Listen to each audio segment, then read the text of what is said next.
Hey Humo soldiers, Morgan Rector here. This goes out to all of you who have generously donated to the Patreon account. I'm announcing now that there is a better way to support the show, one that reaps dividends for you. By joining Human Monsters Premium, you would get one of three options. The basic package, ad-free episodes, early bird releases, meaning you get the episode as soon as it is locked, otherwise there is a delay for the insertion of ads. Bonus episodes. The basic package rate is $4.99 a month. With the standard package, you get everything in the basic package, but the addition of an entry into a monthly contest to win a Human Monsters t-shirt. The standard rate is $8.99 a month. In the ultimate package, you get everything in the basic and standard packages, but you would also get a spot on the monthly Skype panel, where you can discuss the show with me and talk about true crime in general. The ultimate package rate is $11.99 a month. More rewards will be announced. Thank you so much for listening and supporting the show. You will find the link to Human Monsters Premium in the notes to this show. Enter the promo code MONSTERS and you will get a free month of subscriber benefits.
Who ordered the classic gangland-style street execution of the #1 mobster of the nation's #1 mob, and who is going to take over an empire of dirty money and power built on drugs, flesh peddling, violence, and intimidation? Only 45 years old, Gotti has become quickly recognizable, if only for his custom-made suits and his frequent stops at the Stylorama hair salon. He's got very good taste. He likes his hair extremely perfect. He's such a gentleman that, you know, you can't believe it.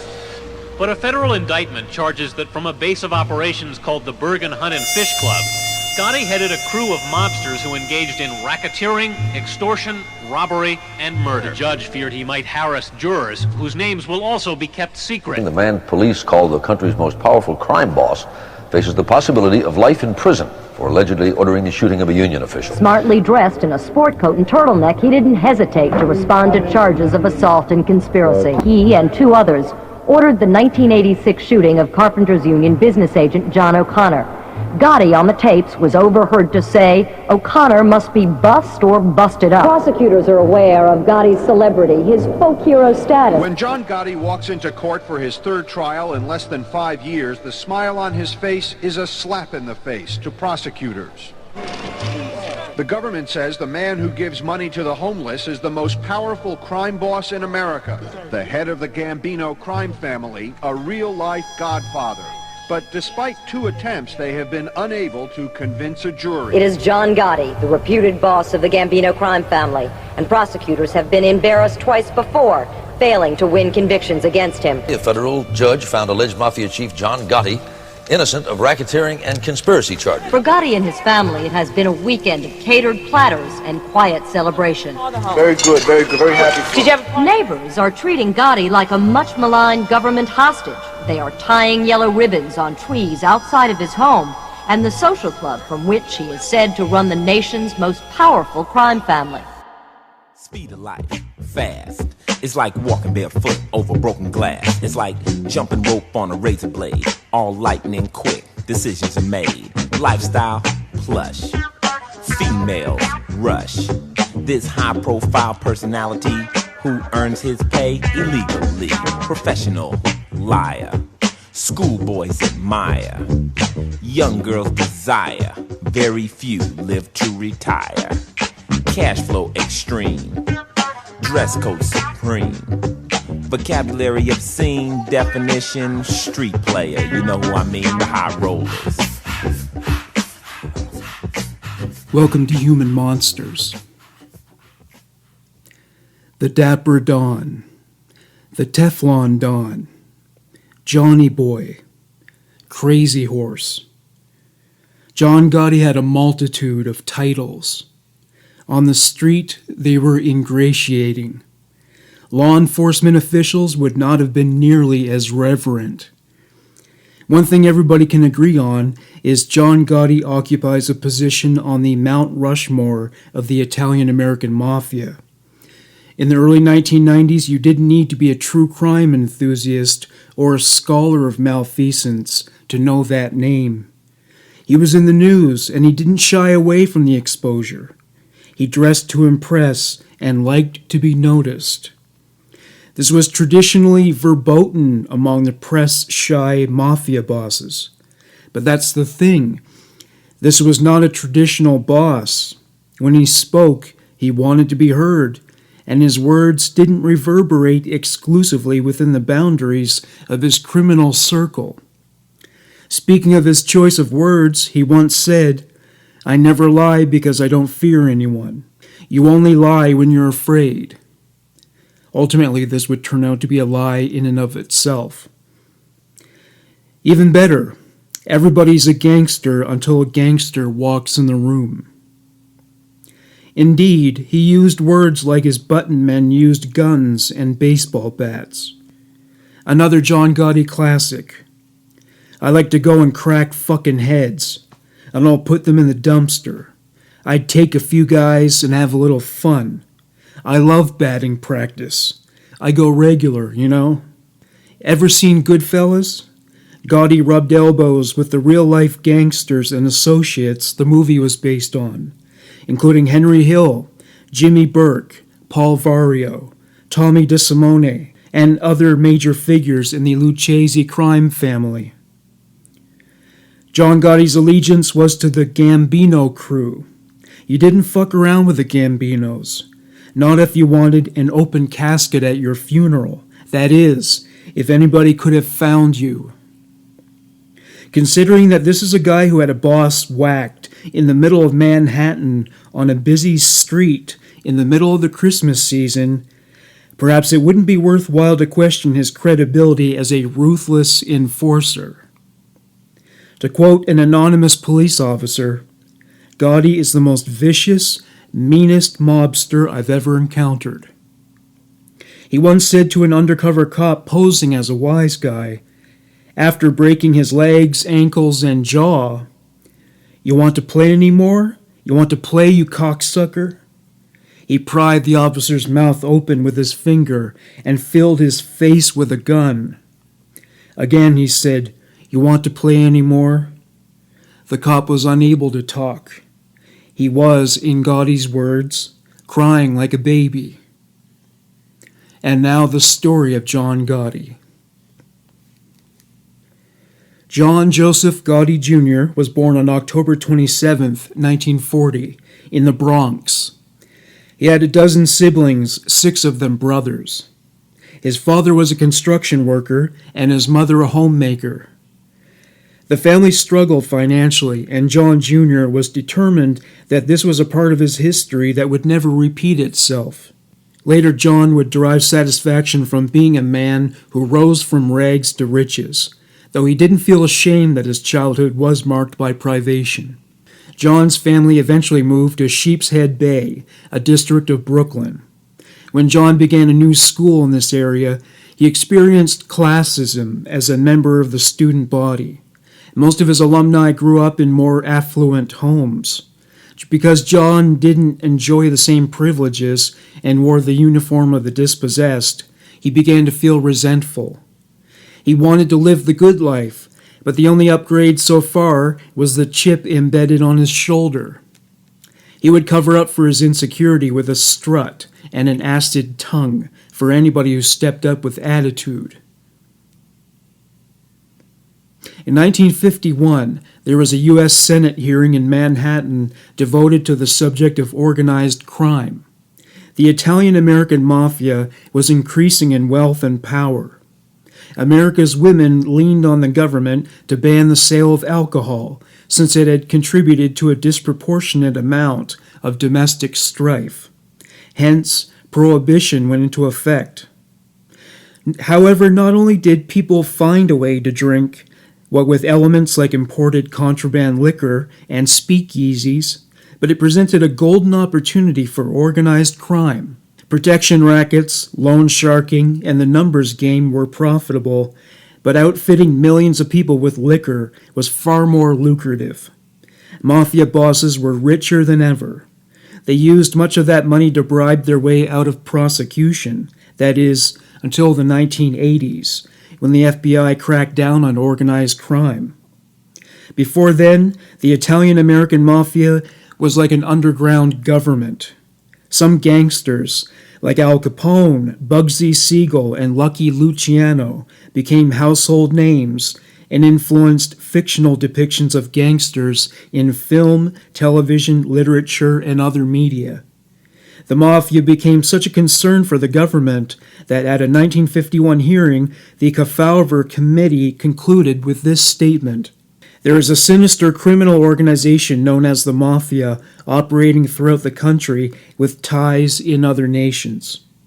The power of the Mafia is based on a ruthless enforcement of its edicts and its own law of vengeance, to which have been credibly attributed literally hundreds of murders throughout the country."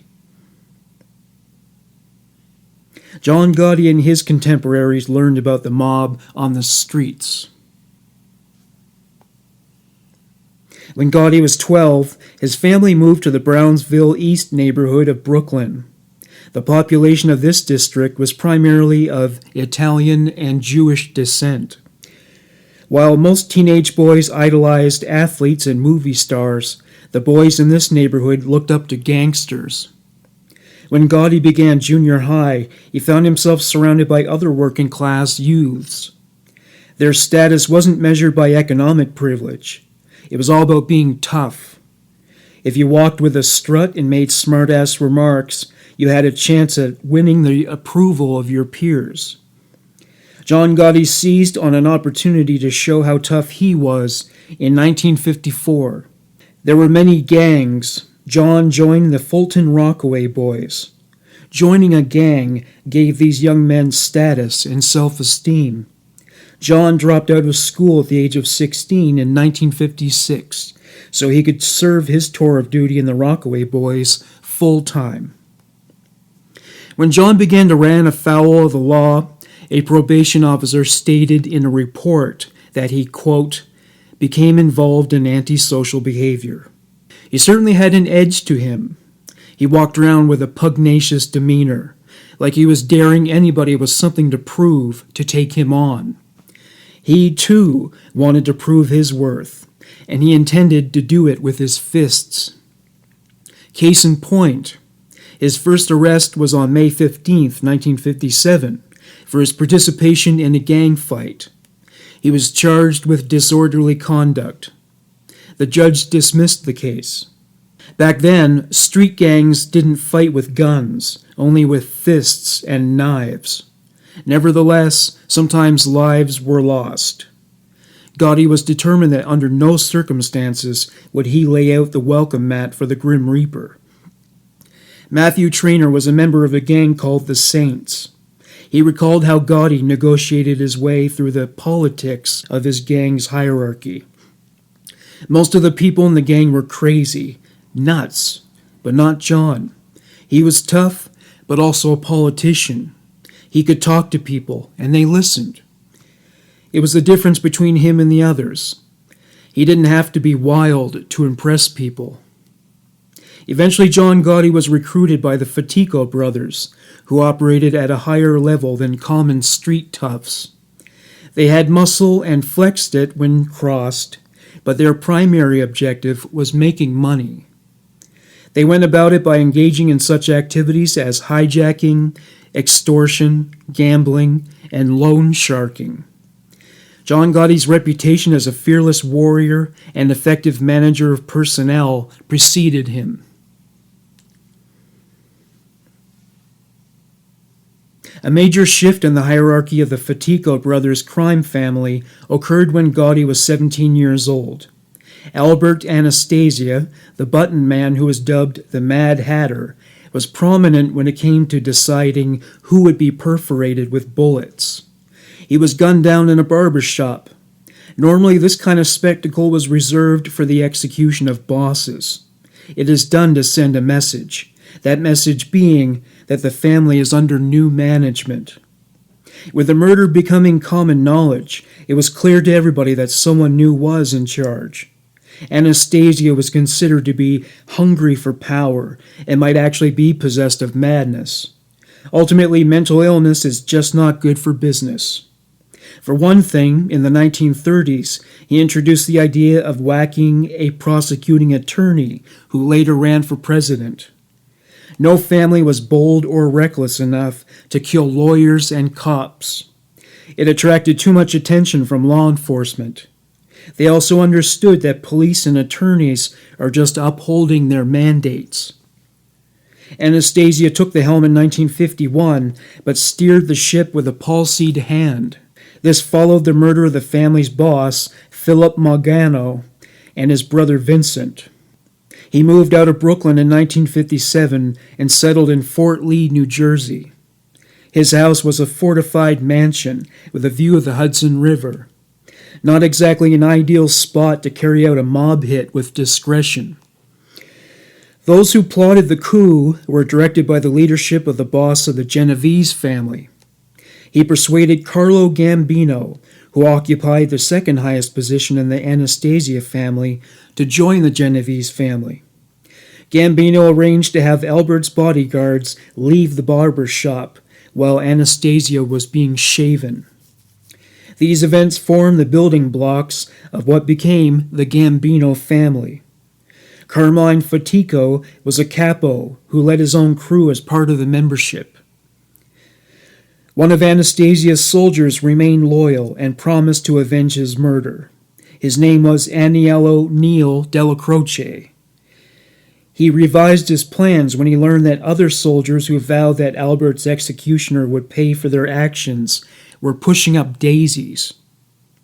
His about-face led him directly to a sit-down with Carlo Gambino. Carlo offered Neil the position of underboss, which was gratefully accepted. Weeks after Albert Anastasia was clipped, the historic Appalachian Conference took place in an upstate New York township. Over 60 representatives of America's Italian crime families attended. It was facilitated, arranged, and hosted by Vito Genovese. The purpose was to achieve diplomatic solutions to grievances that had emerged among the families. Carlo Gambino was one of the attendees. He was accompanied by future boss Paul Castellano. On the agenda for discussion were two new rules to which the families agreed to abide. Never sell drugs, never kill cops. Both attracted too much heat. Members who sold drugs often flipped for the benefit of the FBI in exchange for a plea deal in order to avoid spending 20 years in the can. The conference attracted extensive media coverage, and it acted as a syllabus for the young upstarts in Brooklyn's street gangs who were looking for a way to make it in the world beyond the rubric of battles with rival gangs. Having learned about the opportunities that could come one's way as an associate of the Mafia, they began to emulate their connected heroes. John Gotti already figured out he was never going to make it by busting his hump among the squares. When the Rockaway boys began to fence stolen goods procured by theft and hijacking, he was eager to get involved. He was arrested at this time for burglary when he and a few of his co-conspirators were caught stealing copper from a construction company. He pled guilty and was put on probation. One of the conditions of his probation was that he must avoid unsavory places and people.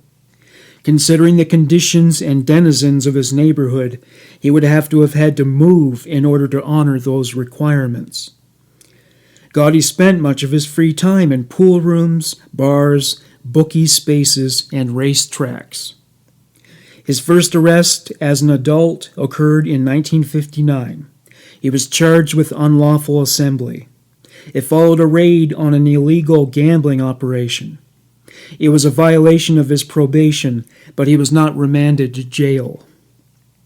A year later, he was arrested for disorderly conduct. He paid a fine of $200. He was given a 60-day sentence, but it was suspended. His probation expired 2 months later. He was adjudicated discharged as improved. Laughable though that designation was, he kept a straight face in the company of those who made it. John Gotti was passionate about gambling all his life, and at this time it became a popular pursuit among his peers. Both the numbers game, an underground lottery, and sports betting shifted the gears of the underground economy in his neighborhood, and he was swept up in the action. Though he loathed straight jobs, he took a position as a garment-pressing machine operator to acquire capital to get started in gambling. It pleased his parents that he was making an honest living for a change. May 1961. Police found a billy club in Gotti's car, and he was arrested. Gotti soon met Victoria L. DiGiorgio. Like him, she was a high school dropout. Her parents wanted her to marry an educated man with a career more prestigious than anything observed in the garment district. Gotti was a bad boy, so he had that going for him. However, he wasn't abusive or belligerent with Victoria. He was very much a gentleman in his approach to the courtship. She only saw the good in him and was committed to accentuating it. She became pregnant with his first child before long. They were married on March 6, 1962. Their first child, a daughter named Angela, was born in April 1961. At the time of her birth, John was so indigent, he snuck into the hospital at night after the birth and snuck Victoria and Angela out so that he could avoid paying the bill for the hospital's services. Soon after, John left the coat factory and became employed by the Barnes Express Company as a truck driver's assistant. For someone who would make so much of his living from fencing stolen goods, it served him well to learn about the inner workings of shipping operations and warehouses. Unlike what he was taught in school, this would become practical and useful knowledge for him. Strife became all too common on the domestic front. The family were constantly poor, not just because of John's low-paying position, but also because of his gambling habit. The birth of Angela was followed the subsequent year by that of future growing-up Gotti reality show star Victoria, and then the following year their son John was born. The stress of providing under such trying circumstances led to constant heated exchanges between John and Victoria, and they separated a few times. She wasn't exactly pleased that he was constantly breaking the law and in and out of jail. Most of the charges were related to burglary and theft. His longest prison sentence at that time was a stint of several months in 1966. This led to him losing his job with Barnes Express Company. He damaged his relationship with Victoria irrevocably, and she resorted to going on welfare to avoid being dependent on what remained of his income. She was fed up. She filed support petitions against him in domestic relations court.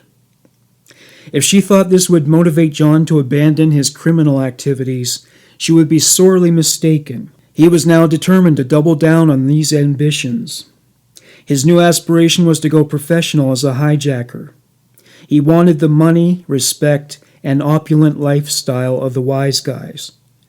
Life as a quote-unquote schnook, as Henry Hill called it in Goodfellas, just would not do. He was inspired by the story of Carlo Gambino, who emigrated to America from Italy as a stowaway and worked his way up to the position of boss. This was John Gotti's idea of success, and he became determined to reach those heights by any means necessary. Another thing was that his neighborhood was becoming integrated.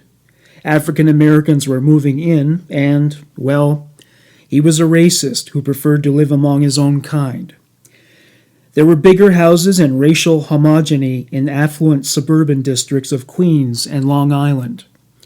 Though many people were being swept up in progressive social change throughout the 1960s, Gotti slipped through the cracks without reaching for a ledge.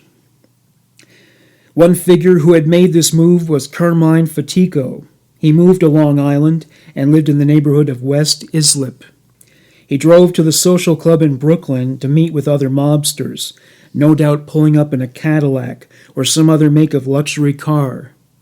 The social club had the very un-Italian name of the Bergen Hunt and Fish Club.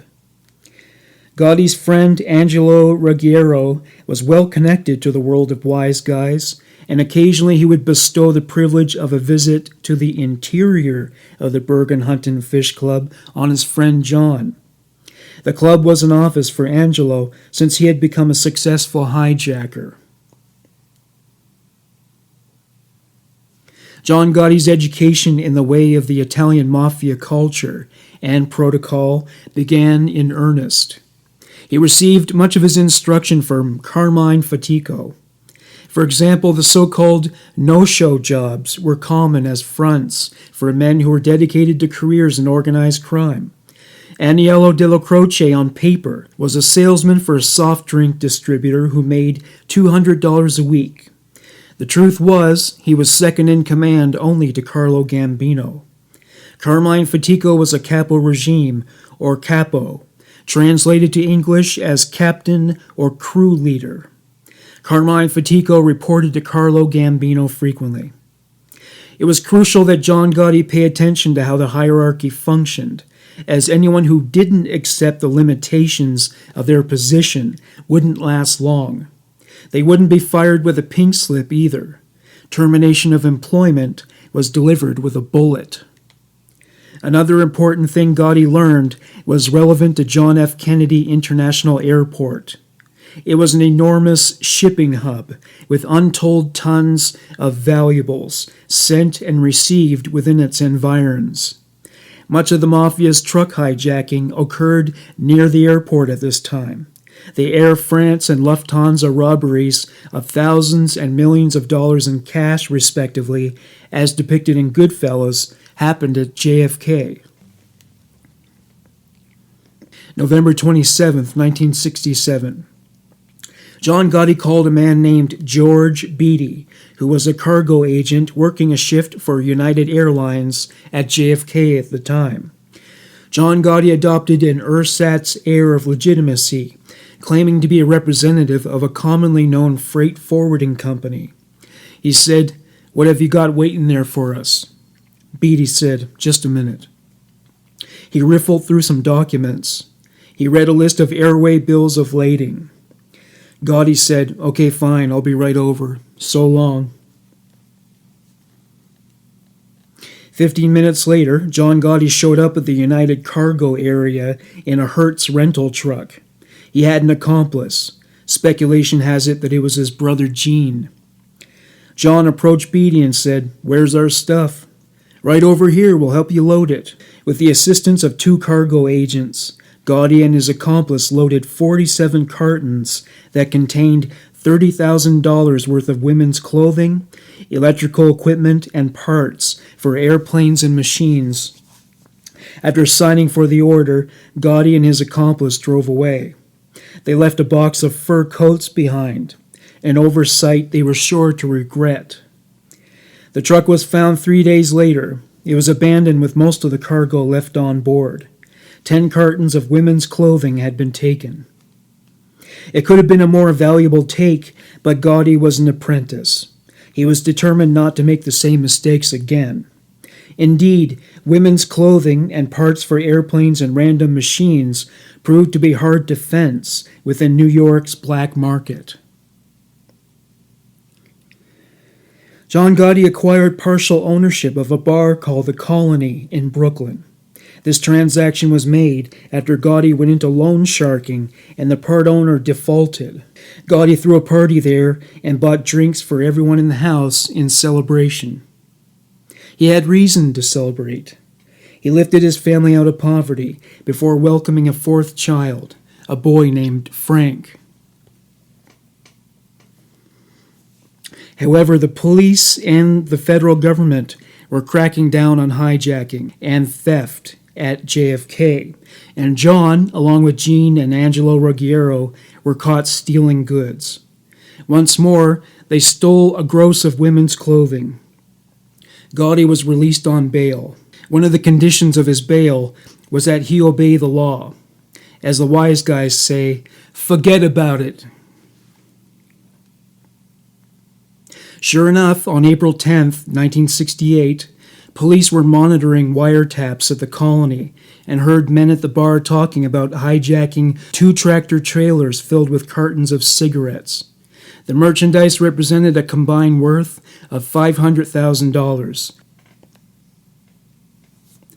The drivers were forced into a car, which was driven by Gotti to the Brooklyn side of the Verrazano Narrows Bridge. He didn't demand a ransom, and the man emerged unscathed.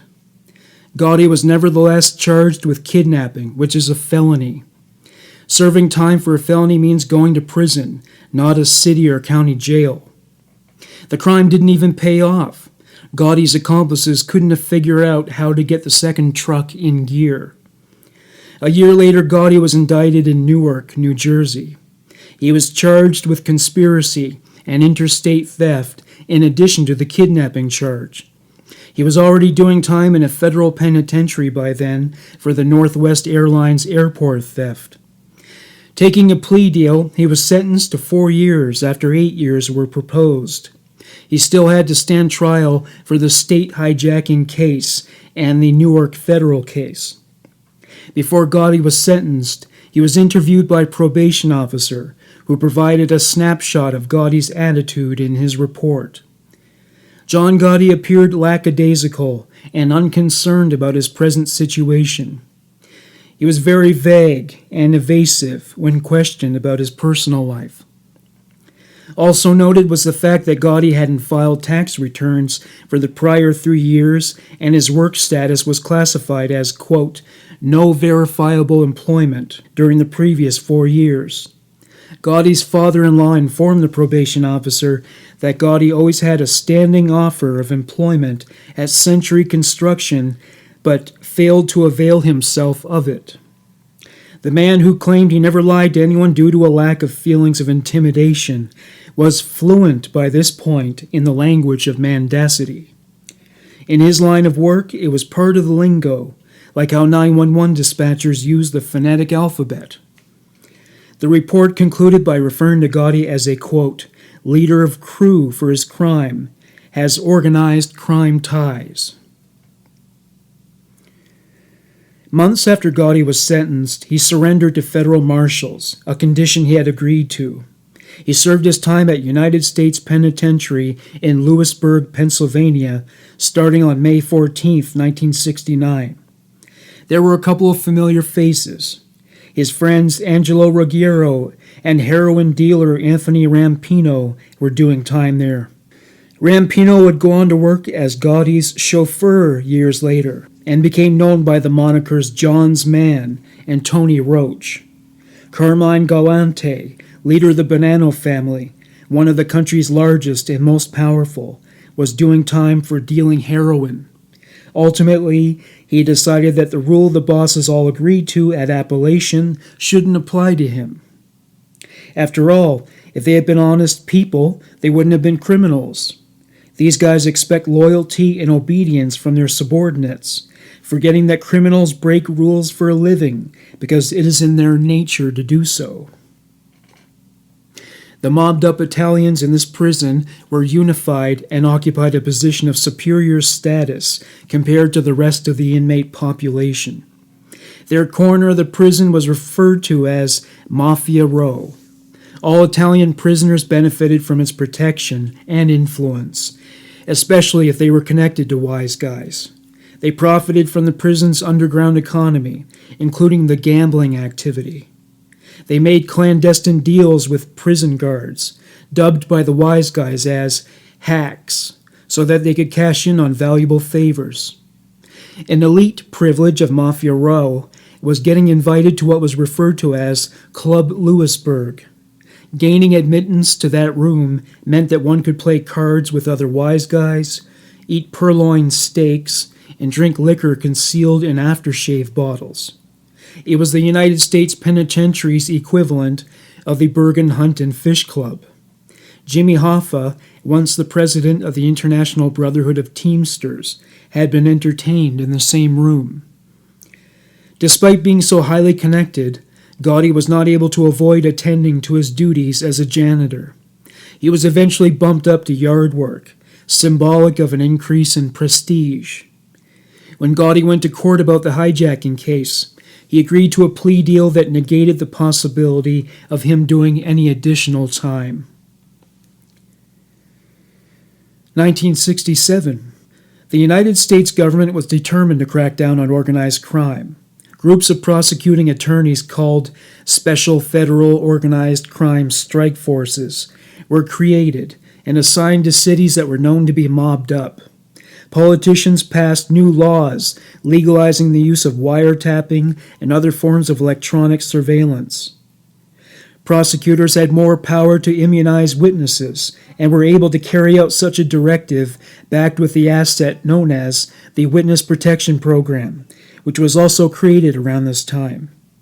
Because the families operated as a close-knit network, a new law was enacted called the Racketeering Influenced and Corrupt Organizations Act, more commonly known by its acronym, RICO.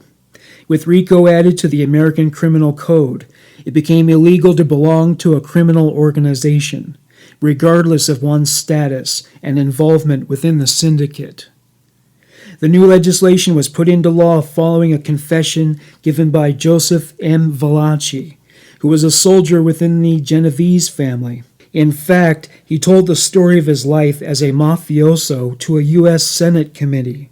He agreed to cooperate with authorities because he believed his boss, Vito Genovese, intended to kill him based on his belief that Valachi swindled him out of money. His case received extensive media coverage. He revealed the many secrets of the families that investigators were dying to learn. Of all the former wise guys who have flipped to avoid the death penalty and long prison sentences, Joe Valachi was rat royalty. It wasn't just the mob that were infuriated by Valachi's testimony. Many Italian-American civic organizations felt that the emphasis on the Mafia was tainting the reputation of regular, hard-working, law-abiding Italian-Americans. It didn't exactly help their cause when Joseph Colombo, boss of the Colombo family, protested at the FBI offices in Manhattan after his son was busted for defacing U.S. currency. Colombo's protests attracted Italian-Americans in ever higher numbers, to the point that he was compelled to start the Italian-American Civil Rights League. It was short-lived, just like Colombo. It didn't stop the government's investigational initiatives. They escalated this activity.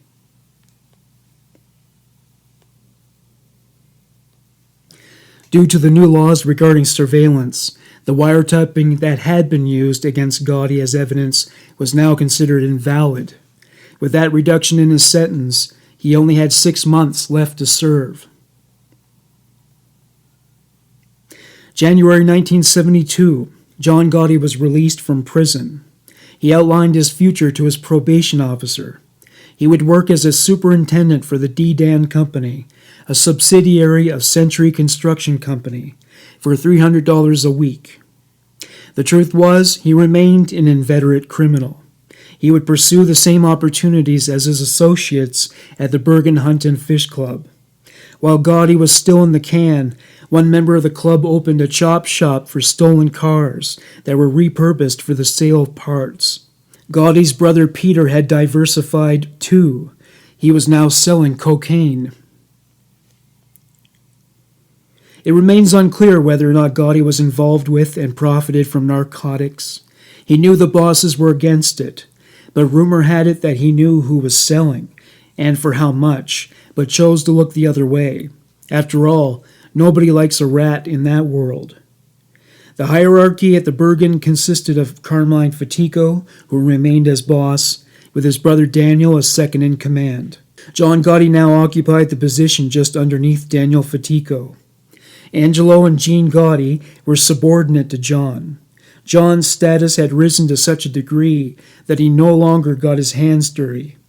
He issued orders and managed criminal operations. He was tough and unsympathetic to anybody who complained about such issues as the prices of fenced merchandise.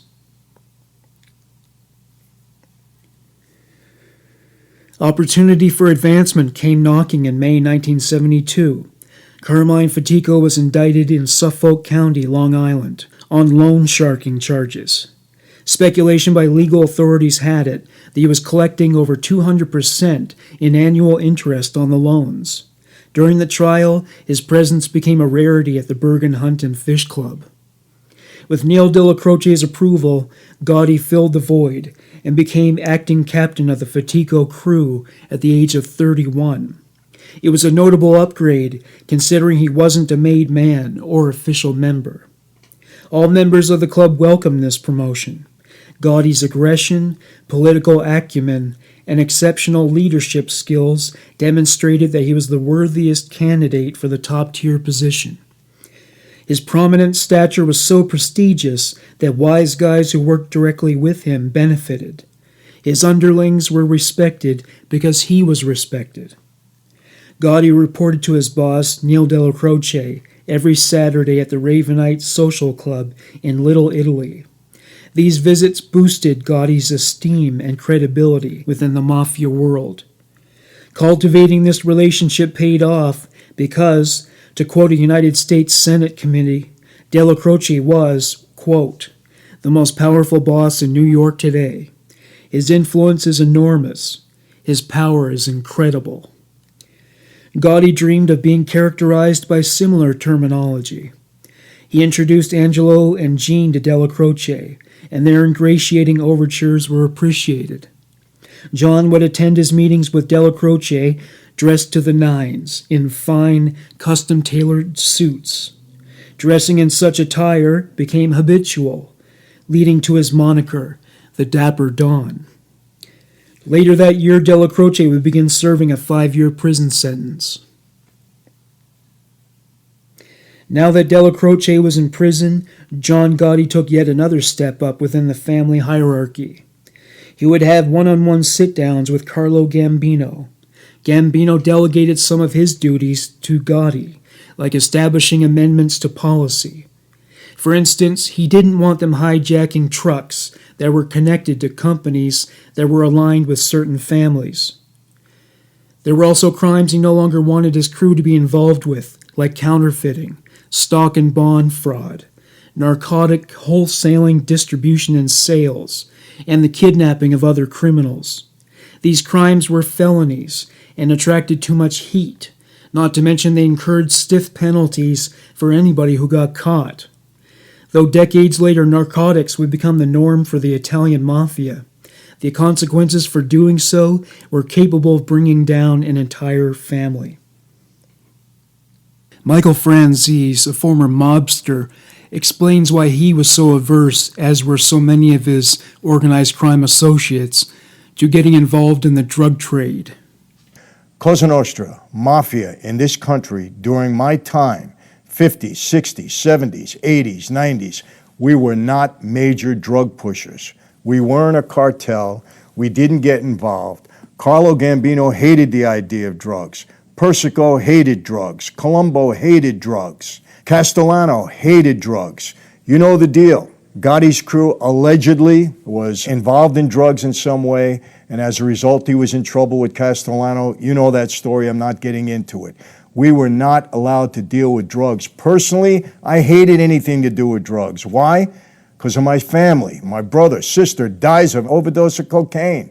My brother, a drug addict, 20-some-odd years, eventually went into the witness protection program because of his drug addiction, caught the HIV virus because he put needles in his arms or whatever the hell he did to put that garbage in his system, and eventually became an informant, testified against my father. Fortunately, he's cleaned up his act now, but he's had a horrible life as a result, and we as a family had a horrible life. So I get personally offended when we are considered, the Mafia, Cosa Nostra, during my time, to be drug dealers, because we weren't. Yes, guys were doing it on the side. Listen, when you're on the street, guys are hustling. Not everybody was an earner in that life. So you have an opportunity, you maybe do a little drug deal here and there. I know guys that got killed for it. My friend, Tony Orgello, got involved in a little minor drug deal, was afraid he was going to get killed because we found out about it. He blew his brains out in a telephone booth because he didn't want to walk into a room and get his head blown off that way, which was one of the horrors of what happens in that life. Your best friend walks into a room, you're in trouble, you don't know it, boom, you get your head blown out. He didn't want that to happen, so he shot himself, killed himself because he knew he couldn't be involved in drugs. So please, somebody's going to say, oh, come on, Michael, Vito Genovese. Yeah, Vito Genovese was a drug dealer, and he wasn't supposed to be involved in it. But after that, no.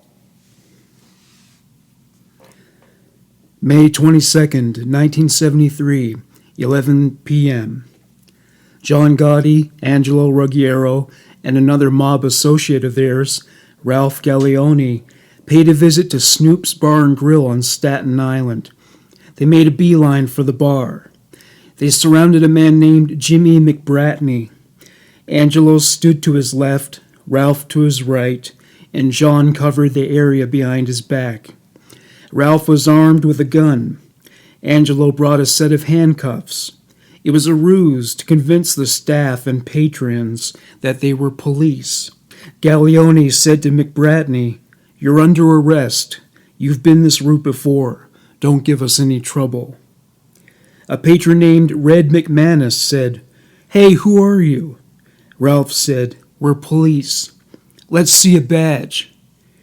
Gallioni didn't have an authentic police badge, but he had an authentic firearm, and he fired a shot into the ceiling. 2 patrons ran out of the bar. 2 others ran into a cellar. Gallioni ordered the rest to stand against a wall. In his blind spot was Miriam Arnold, speaking into a payphone. McBratney struggled to wrest himself free from Angelo and John's grip. Angelo and John were too strong for him. After McBratney dragged them several feet, they wound up at the payphone. Miriam was on the line with a 911 operator. She stepped away. Gallioni said, "Where do you think you're going?" She said, "The hell out of your way. I don't want anybody to get hurt." So much for that. Gallioni walked up to McBratney and shot him 3 times at close range. The shots were so impactful, the air was imbued with a pink mist. McBratney was whacked for violating the no kidnapping policy. The act of committing your first murder as a wise guy has often been referred to as making your bones. In July, Angelo and Ralph were spotted in a lineup and charged with the murder, but nobody could identify the third party. He would have gotten away with it if he hadn't started boasting about it. An FBI source tipped off the NYPD. They showed a photo of Gotti to one of the witnesses, and he was confirmed as the third suspect. He was indicted for a murder charge for the first time. Carmine Fatico advised him to go on the lam, and he did.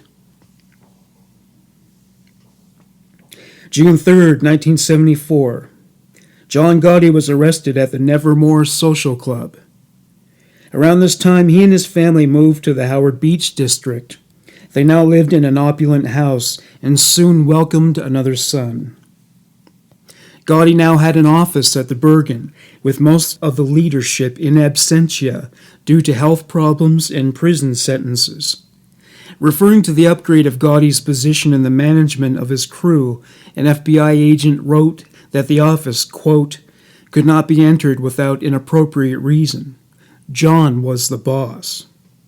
Meanwhile, Gotti's reputation as a ruthless and vicious enforcer was augmented by rumor and speculation. One story had it that he killed a man, decapitated him, and stored his head in a hat box in a refrigerator. Whether or not it was true, it was agreed by all that with his fearsome temper and reputation, it didn't come across as far-fetched. To quote one FBI agent, he got credit in the minds of some crew members for hits he did not do. But a story like that, even if it isn't true, embellishes a guy's reputation. It helps build a mystique. Rumor has it that John Gotti ordered the hit on Tommy DeSimone, depicted fictitiously as Tommy DeVito in Goodfellas. According to one account, he was beaten with baseball bats and dismembered by 4 members of Gotti's crew in the back of the Bergen. They placed his severed body parts in plastic bags and dumped them in the ocean. Gotti avoided prosecution in the McBratney case by taking a plea deal. Gotti told many lies to support his claim of innocence, including that he was not involved with a criminal organization. A probation officer interviewed him at the time and had this to say.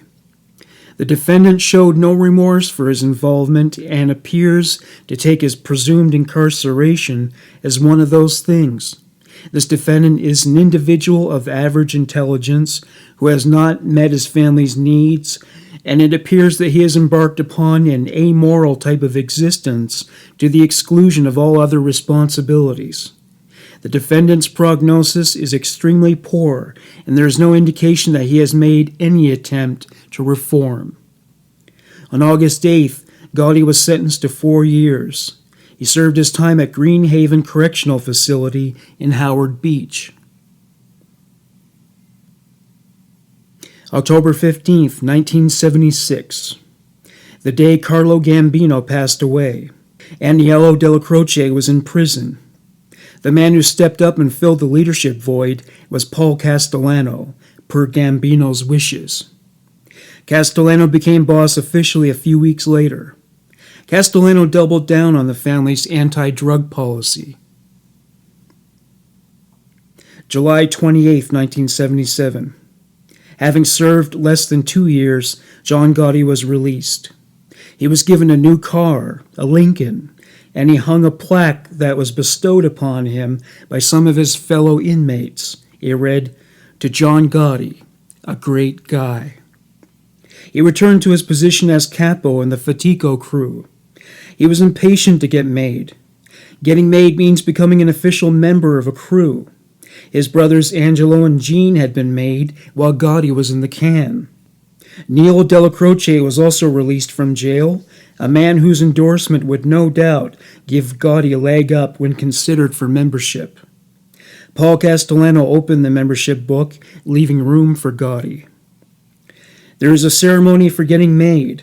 A crucial part of the rite involves taking the vow of Omerta, which is a vow that you won't cooperate with law enforcement. Michael Franzese describes the night he was made. That I took an oath and became a sworn made member of the Colombo family. And, people, I remember that day vividly. It was a life-changing experience for me. And I'm going to take you through it so that you understand the meaning of that. And I will tell you this. I don't consider myself a member of that life anymore. But, when you come into the life, you don't sign a contract. There's no retirement age that you can't just say, hey, I'm done. What I know about that life is in my heart, my mind, not easily forgotten. And you know what they say? They say if you leave that life, you either leave in a coffin or you join the government and enter a witness protection program. And obviously I've done neither throughout these years. So a very special day for me because, again, life-changing experience. And I want to take you back to the events of that day. Now, here it is. I'm a recruit for 2 years. Most every day for that 2 years, I had to dress up, go down to Carroll Street where the Colombo family headquarters were. My capo regime at that time was a fellow by the name of Andrew Russo. I loved Andrew, good guy.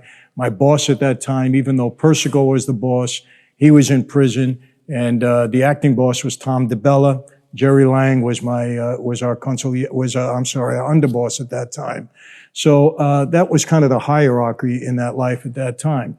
And every day Andrew would tell me, you got to meet me down at Carroll Street almost every day, dress up, put a suit on, and whatever I had to do when I was with him, I had to do. For the next year and a half, I was a recruit and kind of like a pledge period, I guess you can call it, where I had to do anything and everything I was told to do to prove myself worthy to become a made man. And that could have been something very menial, and it could have been something very serious. And some guys were starting to get made now, early 75, and I'm just waiting for my turn. And like I said, you got to prove yourself worthy. I believe I did that. And your day comes up, but you don't know when. It's a security measure. They don't tell you it's coming out, tomorrow, the next day. They don't prepare you in any which way. Halloween day, I get a call from Andrew, meet me downtown. It was early, probably about 5 o'clock. He said, wear a suit. There was nothing really abnormal about that. That was a normal thing he said to me. But like I said, guys were starting to get made, and I'm saying, hey, hopefully one of these days is going to be my call. That particular night, I met Andrew at the social club on Carroll Street. We were sitting around. We went out to eat a little bit, and nothing special. And at one point in time, I said, Andrew, you need me anymore? Could I go home? He says, no, you don't go home tonight. I said, okay. And then I started to realize this was my night. And people, honestly, it was exhilarating. I was getting kind of excited. Remember, I had a very idealistic view of that life at that point in time. My dad, very important figure of that life. He was the underboss at one time. I actually got into the life. Why? Because my father said, if you're going to be on the street and help me get out of this 50-year prison sentence, prove that I wasn't framed, then I want you to do it the right way. And in his mind, the right way was to become a member of his life. That's why he proposed me. And I want to make it clear, prior to that, I never aspired to be a member of that life. It wasn't something that I wanted to be. I was going to be a doctor. I was a pre-med student. I was an athlete in school. So this is not something I aspired to be until the Italian-American Civil Rights League came around and Joe Colombo kind of took me under his wing, started to meet a lot of my dad's friends. This was in my early 20s. I was 20, 21 when all of this happened, still a student in college. But the influence really started to come over me. And then obviously to help my dad, if he felt this was the best way to do it, I was ready. So I guess in my heart, I was kind of a street guy to begin with in that sense. So now I'm getting the feeling, okay, this could be my day. Well, we're hanging around. Then it was about, I would say, 11 o'clock at night. Andrew said, let's go.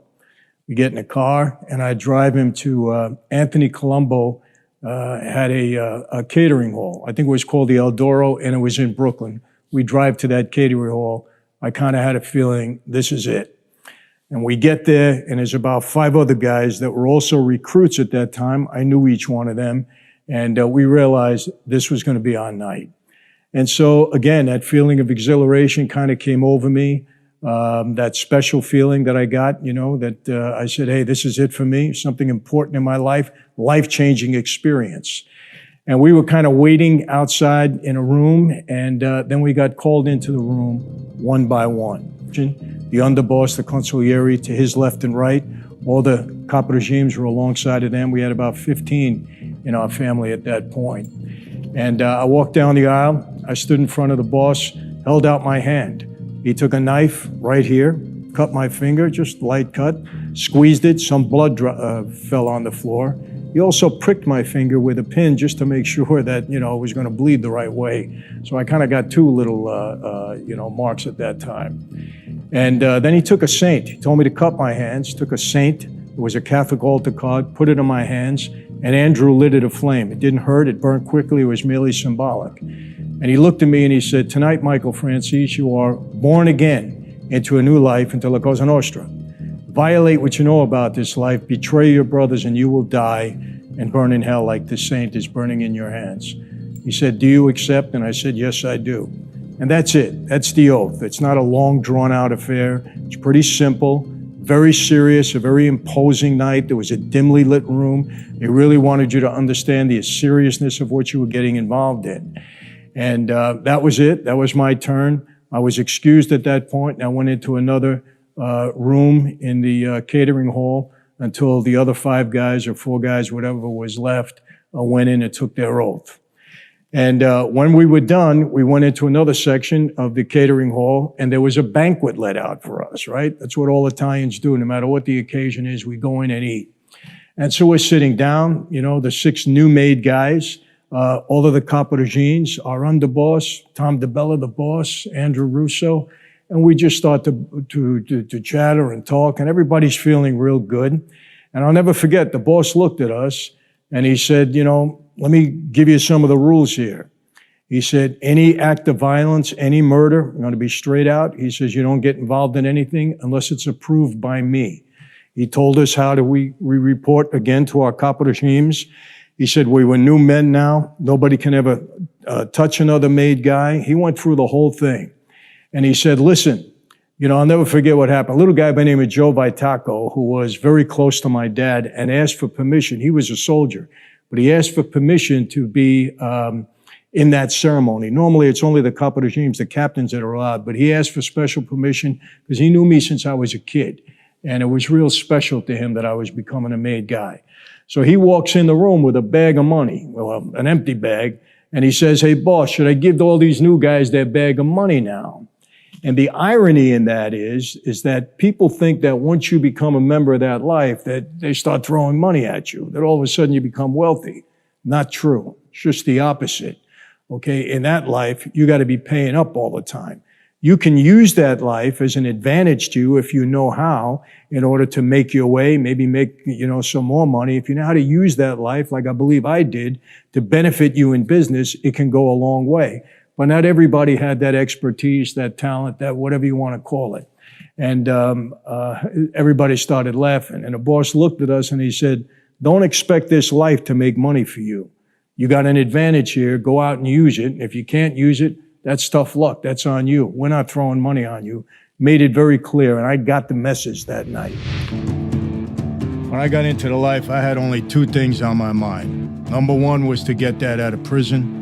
And number 2 was to make money. In La Cosa Nostra, money was power. And to spring my father, I would need plenty of both because the feds hated him.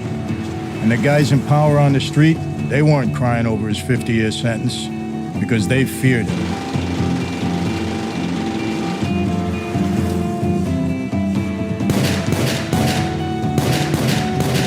The reality of the mob life is that at times it is very violent. If you're part of that life and you die of old age, trust me, you really accomplished something.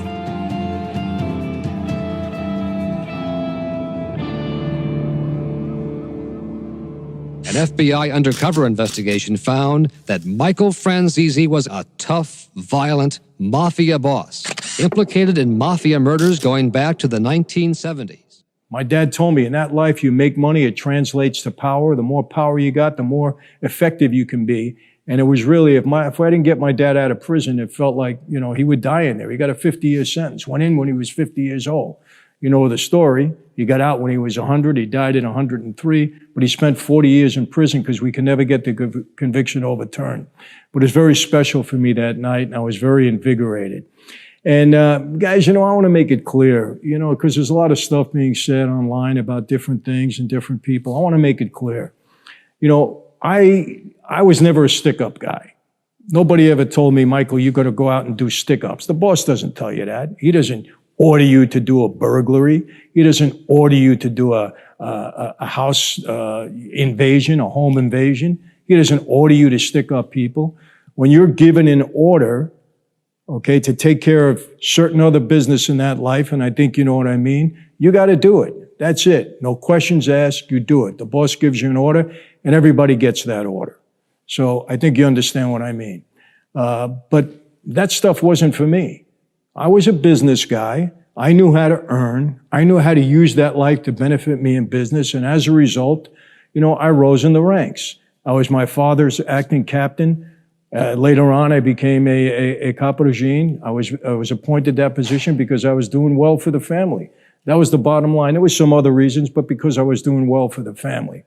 But not everybody goes out and sticks up people. I never have an interest in doing that. I didn't have my crew doing that kind of stuff. We were a little different. I was in the gas business. I gave everybody a gas station. Yes, I was Shylock money, but I was more into legitimate business. And I'll be honest with you, some people are going to get offended, but this is the truth. I always had, high marks. Yeah, if I wanted to take down a bank, I knew how to do it. If I wanted to take down an insurance company, I knew how to do it. Federal government, they were my enemies. As far as I was concerned, I knew what to do. Those were my targets. I wasn't a guy that was sticking up people on the street. I didn't shake down store owners and stuff like that. That wasn't my thing. A lot of guys were doing that, wasn't my thing, and I was never told or ordered to do something like that. No made guy is given an order to go and stick up people. Now, if he has a crew that's doing that and they answer to him and he wants to participate, that's up to him. If that's his thing, that's his thing. And certainly there were guys doing that. But like I said, the orders don't come from the top. Hey, you got to go stick up this guy. If you're told, hey, you got to go take care of some business, this guy is not doing the right thing, how you handle it is up to you. I think you understand that. Gotti was required as part of the conditions of his parole to have a straight job. He was hired by Arc Plumbing and Heating Corporation, which was mobbed up. On paper, he was a salesman for the company. Though the business would prosper in the years to come, its fortunes declined when the municipal government learned of its mob ties. As a result, highly lucrative contracts with the city were canceled. Gotti made more money from illegal gambling, an operation he ran with Willie Boy Johnson. Further supplemented with the money he made from loan sharking, Gotti prospered. He still forbade his crew from selling drugs. To quote Gotti, "If I ever catch anybody in my crew doing it, I'll kill them. I'm not going to let no one embarrass me, and I am going to make an example out of the first one I catch." Gotti engaged in conflicts with members of other families. One example was Michael Franzese. Nowadays, he is a media personality who is frequently interviewed about his time in the Mafia and is a popular expert commentator on the subject. He and a collaborator had designs on opening a flea market close to one operated by Gotti's associates. After all, a flea market provides an excellent scenario for fencing stolen goods. The other flea market was not only mobbed up, but it fell within John Gotti's rubric of power and control. When notified of this, Franzese said simply, "Fuck John Gotti." Nevertheless, Franzese had a sit-down with Gotti to discuss the matter at the Our Friends Social Club. Before his arrival, Gotti said to an associate known as Jamesy, "Watch this, I am going to take you to school." Gotti made it clear to Franzese in no uncertain terms that the flea market rights in that district were already taken, and that he had no other option but to abandon his plans. As Gotti said to Franzese, "I don't care if you tell your father. I don't care who you go to. You can take it to Yankee Stadium. You can't win this." As Franzese got up to leave, Gotti said, "There is a guy running around the city saying, 'Fuck John Gotti.' What do we do with a piece of shit like that? Should we beat him up? Kill him? He's a dog, right?" Franzese said, "Yes, anybody who said that wouldn't be a friend. They would be a dog." Needless to say, Franzese's flea market was not to be. Michael Franzese describes his relations with John Gotti in this monologue from one of his YouTube videos. I'm going to talk a little bit about my relationship with John Gotti. I get asked about John all the time, and obviously whenever you mention John's name, everybody kind of perks up. In that life, at least according to the media and people out there, John was a larger-than-life figure. You got to admit that. Like him, don't like him, whatever. Covered Time magazine, always in the media. He was a big name, no doubt about it. Whether he was good for that life, bad for that life, I'm not going to comment on that. I'm only going to talk about my relationship. I will tell you this, he has a wonderful family. I knew his wife Victoria very well. Nice people, and that's my feeling on it. As far as me, we weren't tight friends, John and I, obviously different families. He was a Gambino guy, I was a Colombo guy, but we had occasion to bump into each other quite a bit. I had 2 or 3 business situations with him that I'll talk about, one of them today. When we would meet socially, nice guy, enjoyed being around him, he was fun. He liked to gamble a lot, that wasn't my thing, but everybody knew his gambling was legendary. He and I met a couple of times in Regine's big club in Manhattan. We had a couple of drinks together with other guys around. We had a lot of fun, Business-wise, very difficult to deal with. John, had a tremendous ego. I'm not saying anything out of turn. If you were going to sit down with him over a business situation, if there was any kind of dispute involved, you knew you had your hands full because John never wanted to lose an argument. Didn't want to lose. So I'll tell you about one particular situation, how it came about, and you'll see kind of the inner workings of the mob stuff, how it really went with us, And this issue that I had with John was over a flea market, a swap meet. Very lucrative back in the day. Trust me on that. Very lucrative back in the day, and probably very lucrative now. There was a fellow around me. He was my gumbada. I baptized his kids. He baptized mine. His name was Larry Carrozza. You might have heard about him. Unfortunately, Larry did meet with his demise. He was murdered at a point in time many, many years ago. Broke my heart when it happened. I will tell you that he was like a brother to me. And we did a lot of things together before, this happened to him. And he had a guy around him who was a partner in this flea market. He was actually an accountant. He built the market. It was in Brooklyn. So Larry comes to me, and he had a relationship with the accountant that owns the swap meet, this flea market. And he tells me about his partner who was dealing drugs, who was a drug addict himself, and dealing drugs in the market. Very dangerous. You couldn't do that. So Larry says, Michael, I want to get this guy out of the market. He said, as far as I know, he's not with anybody, because, in New York, everybody knows somebody. You always have to worry about that or be concerned about that or check it out. So I had first question, does he know anybody? Is he with anybody? No, Michael, he's a lone ranger. He's all by himself. He won't have any problem. I'm going to chase him out of the market. I said, all right, you don't need me. Chase him out. Do whatever you got to do. And Larry was a tough kid. He wouldn't back down to anything. He was a tough kid, very, very capable. That's what happens. So now a couple of days pass, a couple of weeks pass, whatever. I get a call from John Gotti. And John says, Michael, I'd like to see you. I said, okay. So we set up a meeting a couple of days later. I go to meet John. We were both capos at that point in time. And John is with another guy by the name of Colli Di Pietro. Now, Colli was a Genovese guy, I believe. And I had met Colli in prison. He was in prison with my dad. So I met him a few times in the visiting room. As a matter of fact, my mom and his wife, got very friendly. So I knew Colli fairly well. And he was friends with my dad. Well, somehow he teamed up with John Gotti at that point in time. And I find out now, allegedly, there was a third partner in the market that I didn't know about it, and that Larry never told me about it. I don't know where this guy came from, but all of a sudden there's a third partner.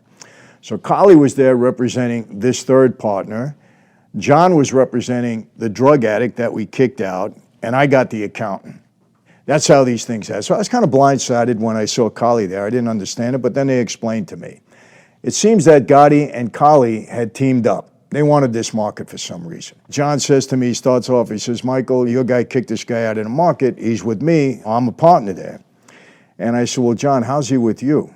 The guy's a drug addict, number one. Number two, he's dealing drugs in the market. We can't do that.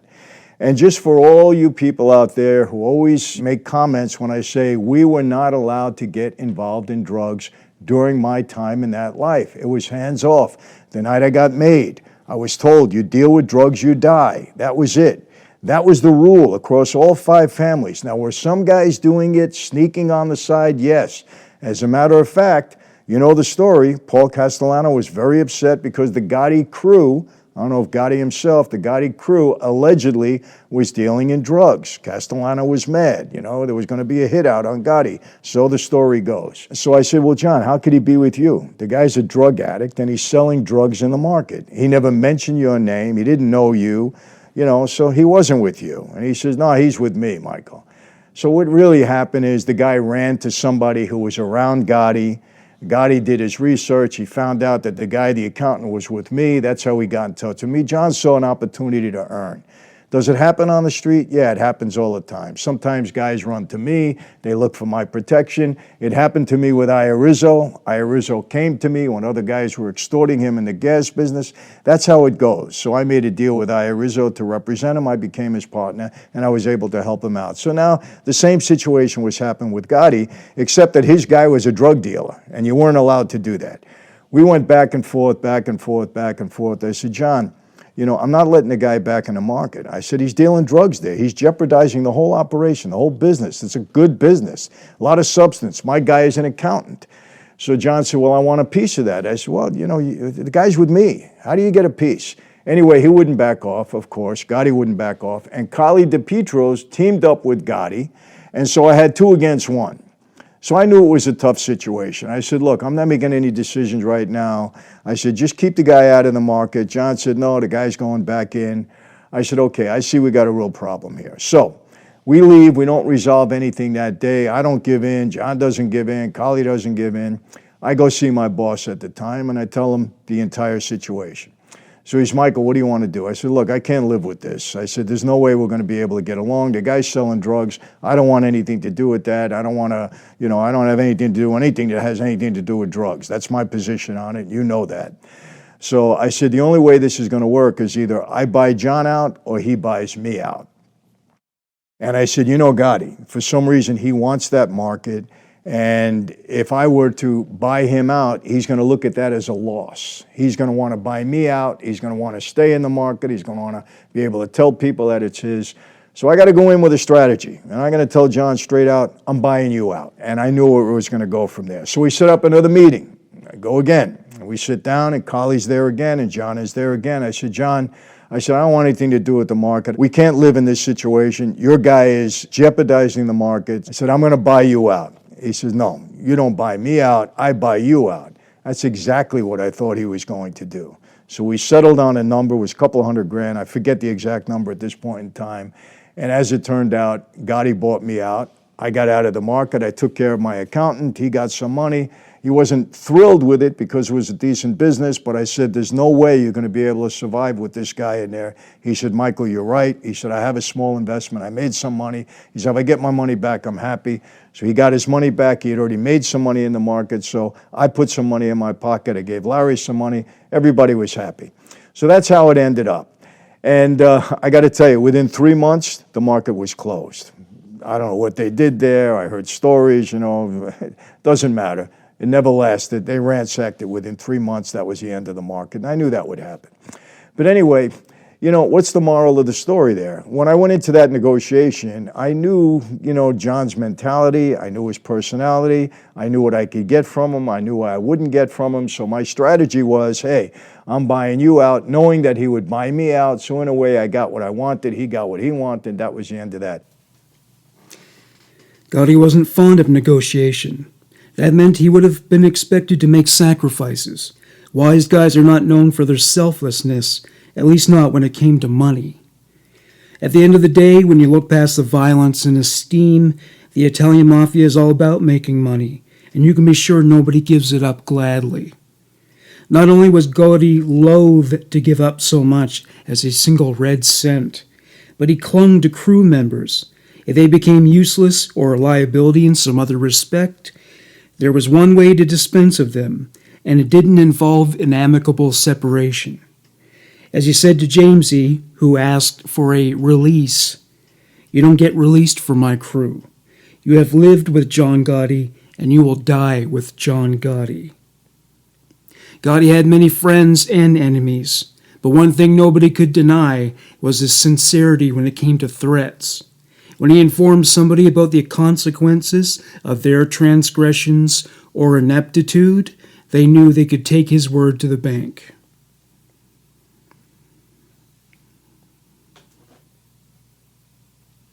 March 18th, 1980. Though Gotti was as careful as any other boss to avoid attracting attention from outsiders, both law enforcement and civilians, an incident happened on this date that would result in one of Gotti's bloodiest vendettas, and the hapless recipient of his wrath was not a gangster. Gotti's son, 12-year-old Frank, borrowed his friend's motorized mini-bike and took it for a spin. After taking it over some trails, he brought it back toward his house's street. A motorist by the name of John Favara passed a dumpster. Before he could swerve to avoid him, Frank Gotti drove out from behind the dumpster.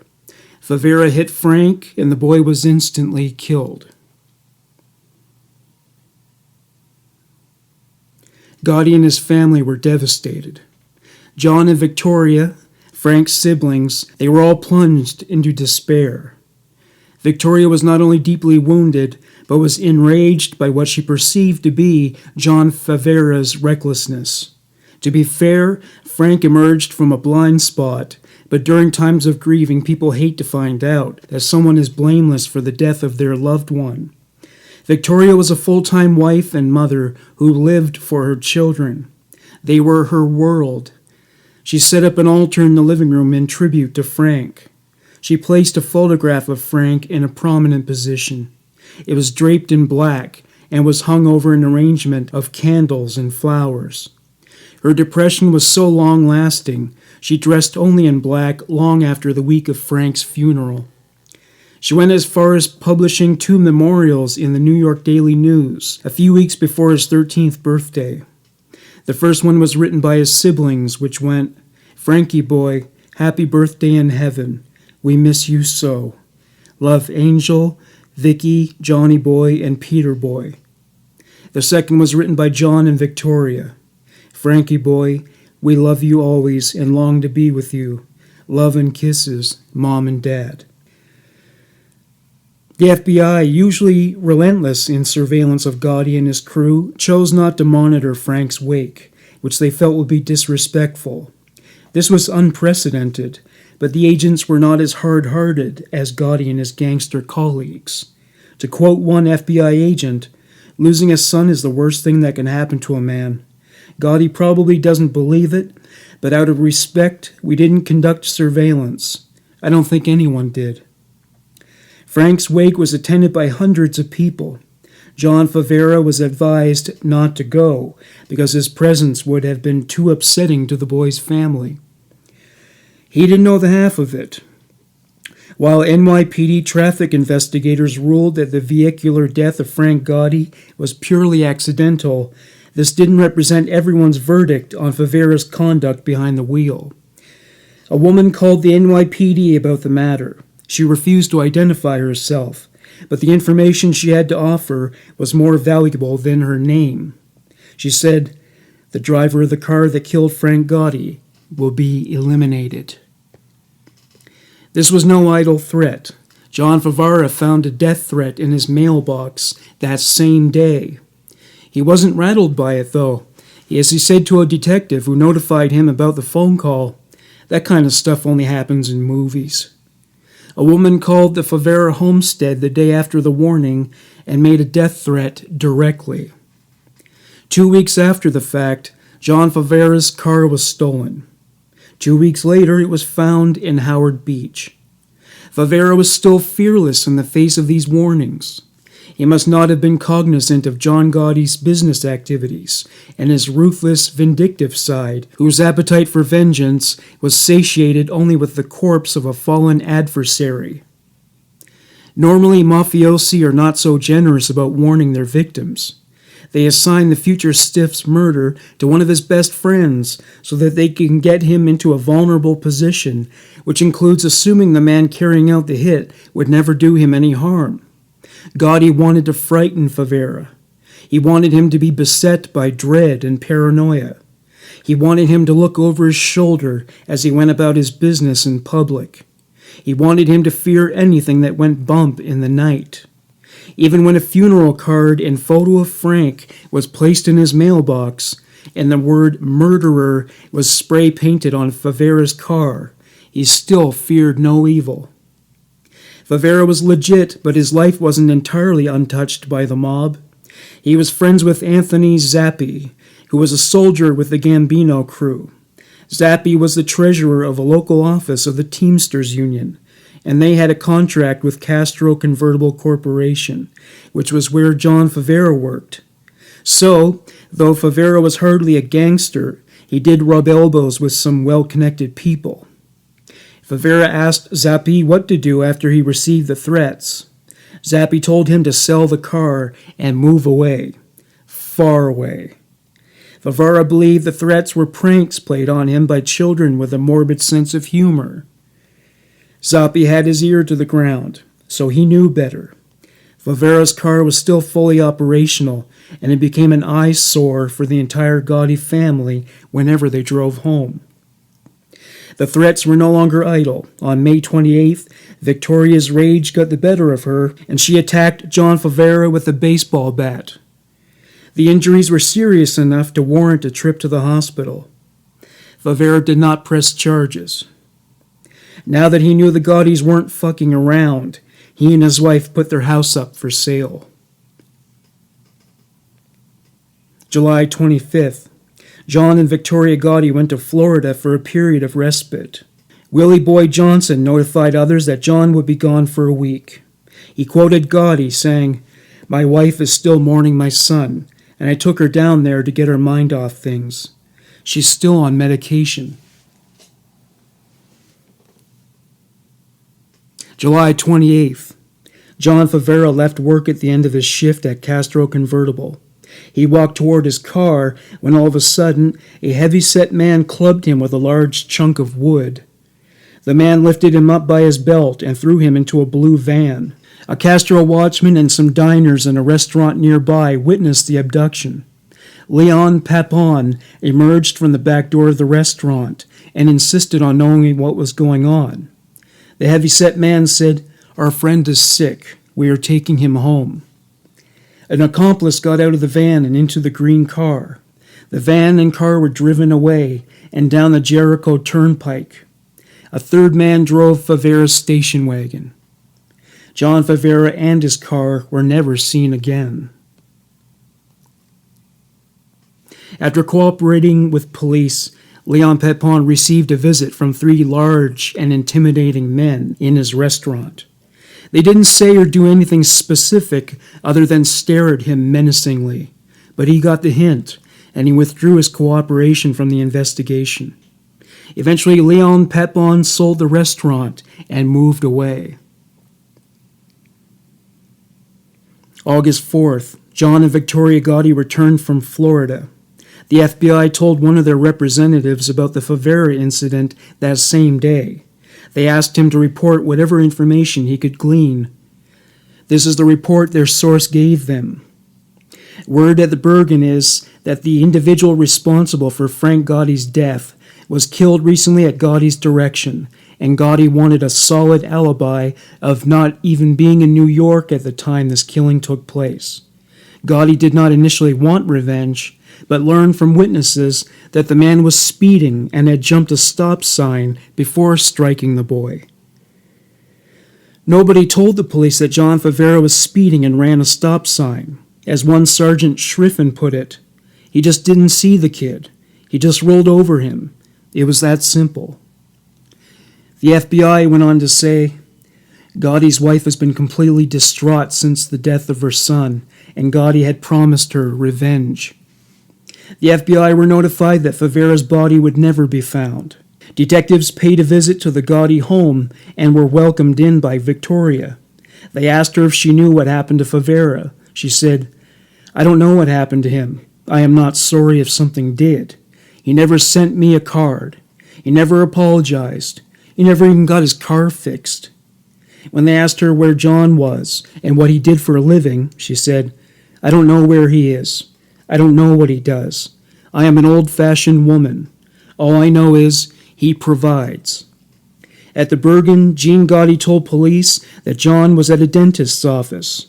He promised to call him once he returned. As promised, Gene called the detectives and said, "My brother will meet with you now." When the detectives asked Gotti about Favara's disappearance, his answer didn't contrast very sharply with his wife's statement.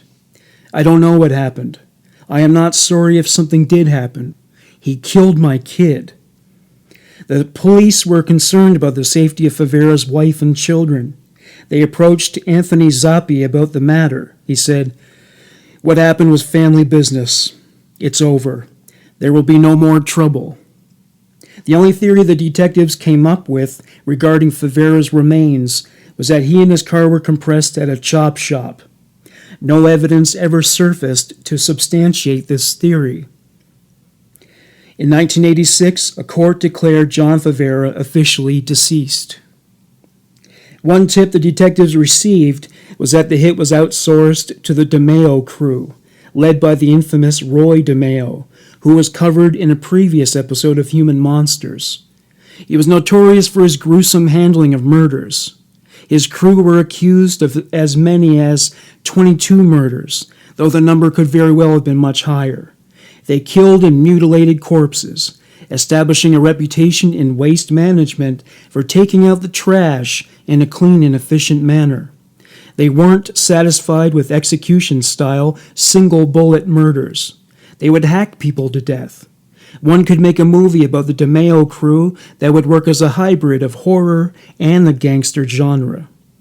2 years after Favara's disappearance, a newspaper printed an update on the Favara investigation, which included Sergeant Schriffen's involvement.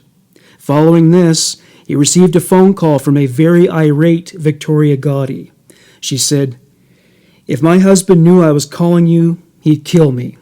Let my son die in peace." 1980 was significant in the history of John Gotti's reign in organized crime for another reason. His gambling habit was becoming a serious liability. He would lose $30,000 every weekend. Though he would retaliate against bookies who tried to collect on these debts, it didn't prevent him from hemorrhaging money. As an FBI source told his superiors, he does not have the money he used to. Members of Gotti's crew were frustrated about their own financial problems, and they would gripe about it when they were out of earshot of Gotti. As previously mentioned, their enterprise was all about making money. They had to earn.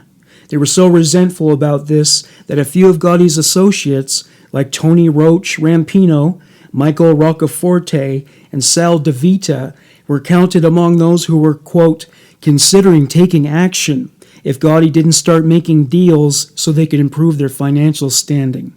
To quote FBI Special Agent Patrick Colgan, source states there is a lot of hard feeling and animosity among members of the club toward Gotti. Indeed, Gotti's management of the crew was resulting in losses. It was like he forgot what it was supposed to be all about: flashy cars, wives in fur coats, and fat pocketbooks. The FBI's source predicted that Gotti's crew would begin to sell drugs. It was a quick way to earn loads of cash. Millions of dollars could be made, especially when it came to high-end drugs like cocaine and heroin. Everything they did for money was risky, but getting caught trafficking narcotics would not just result in legal prosecution.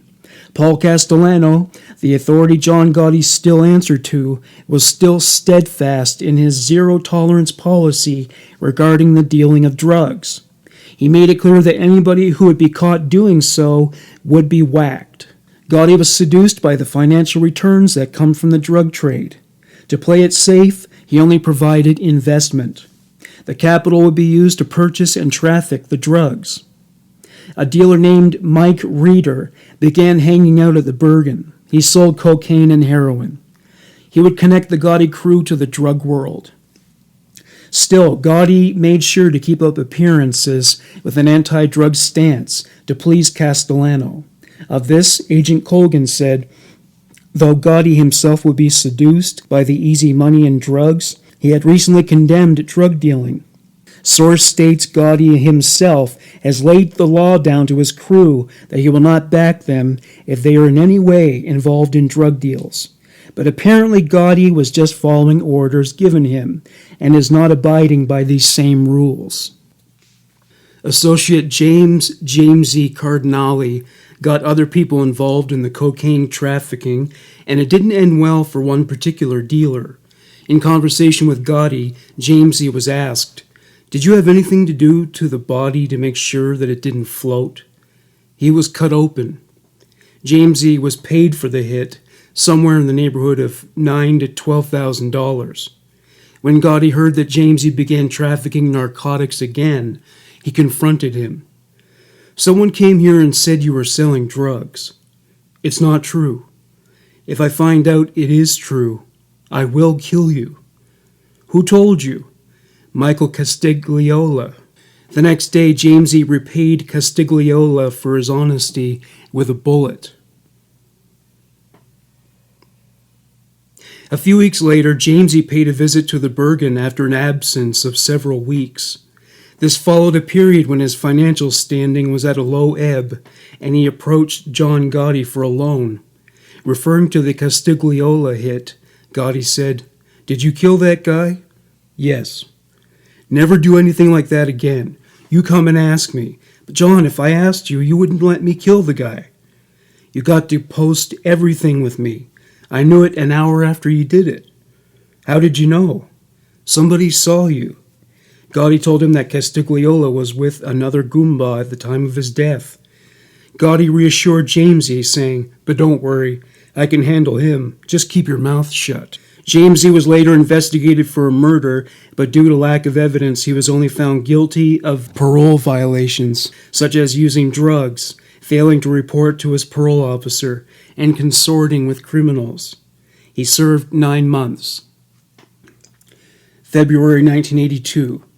The FBI suspected that John Gotti, Gene Gotti, Angelo Ruggiero, and John Carnelia were trafficking drugs in higher quantities. They developed this theory from listening to wiretap conversations and keeping track of who the men were doing business with. They were outfitting some major street dealers and reaping high dividends. Federal authorities were cracking down on the Italian Mafia like never before. 1984 was the year of indictments, Rico conspiracies, and testimonies by those who had flipped in exchange for reduced or suspended sentences and lives as schnooks in the witness protection program. John Gotti was watching bosses and their subordinates and other families go down like dominoes, and he was determined to avoid getting swept up in the tide. He opened up a satellite office because he was concerned that the Bergen was bugged by feds. It would be the most obvious place for them to start. Thousands of business deals and murders were planned and executed using the Bergen as a base. Gotti may have been a degenerate gambler, but there were some areas where he was risk-averse. Getting arrested and spending the rest of his life in Club Fed was not something he wanted to leave to chance.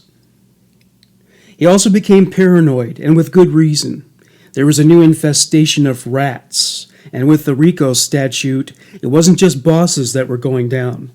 The feds would topple these families from the bottom up, meaning that they would come for the capos next. Gotti was worried about, quote, the possibility of a rat in the family. February 1985. Decades before, the biggest mafia families in New York City formed a membership to an amalgamated body called the Commission. Bosses who met with the Commission were able to do business with other families, provided they abided by the agreed-upon rules, like the previously mentioned anti-drug policy. When a family obtains membership in the Commission, their income increases exponentially, and whatever power and influence the families have over legitimate officials and governing bodies is shared. Approval of the commission must be obtained before a new boss can officially assume control of a family. A family also needs their approval when an associate is proposed for official membership. In February 1985, the commission was toppling like a house of cards. Paul Castellano and Aniello Neil Della Croce of the Gambino family were facing the music. Bosses, acting bosses, and underbosses of the other four families were also indicted on RICO-related charges. Commenting on these arrests, then FBI Director William H. Webster said, "The indictment exposes the structure of organized crime on a scale never done before." Said Stephen Trott, then chief of the Justice Department's Criminal Division, "The mob is on the run, and we ask you to help drive the Mafia out of New York City and out of the United States." Now that Paul Castellano, known as the Pope among his criminal associates, was being charged, the media was eager to find out who was going to lead the Gambino family. Their curiosity was satisfied when a reporter identified John Gotti as, quote, the new acting boss of the Gambinos, a position that could make him the most powerful leader of the New York underworld. This assessment was not accurate, though it was a testament to John Gotti's impact on the family that everybody would have these expectations of him. The truth was, even behind bars, Paul Castellano was still the boss, and Neil Della Croce was the underboss. Gotti was eligible for promotion, but so were several others. John Gotti just got all the media coverage. While this would be an asset for people employed in legitimate industries, it is a liability in organized crime. If every suburbanite hedgehog housewife knows you're a criminal with a grocery list of every specific criminal specialty, it becomes exponentially difficult to conceal these activities from the law. March 25, 1985. Indictments were raining down on Gotti's crew. John Gotti, Gene Gotti, Neil Della Croce and his son Armand, the Carnelia brothers, Willie Boy Johnson, Anthony Rampino, Nicholas Carrazzo, and Leonard DeMaria. They were charged collectively with 2 Rico counts, those being racketeering and conspiracy. All individuals charged faced 40-year sentences in prison and $50,000 fines. They were accused of committing so-called predicate acts, in other words, criminal initiatives carried out specifically for the purpose of benefiting the family. Gotti was slapped with 7 predicates. 3 of them he had already been convicted of and served time for, those being 2 hijackings and attempted manslaughter. The latter charge was upgraded to murder upon the Rico indictment. John Carnelia was accused of the murder of a court officer named Albert Gelb. Willie Boy was accused of conspiracy to murder a loan shark named Anthony Plate. Neil Della Croce represented his 3rd round of felony charges in 5 months. Among the allegations were that he oversaw the Gotti and Carrazzo crews in a supervisory capacity throughout a period of 18 months. As far as Gene and John Carnelia were concerned, it didn't exactly help their defense that they were previously indicted in a drug case, and the indictment was ongoing.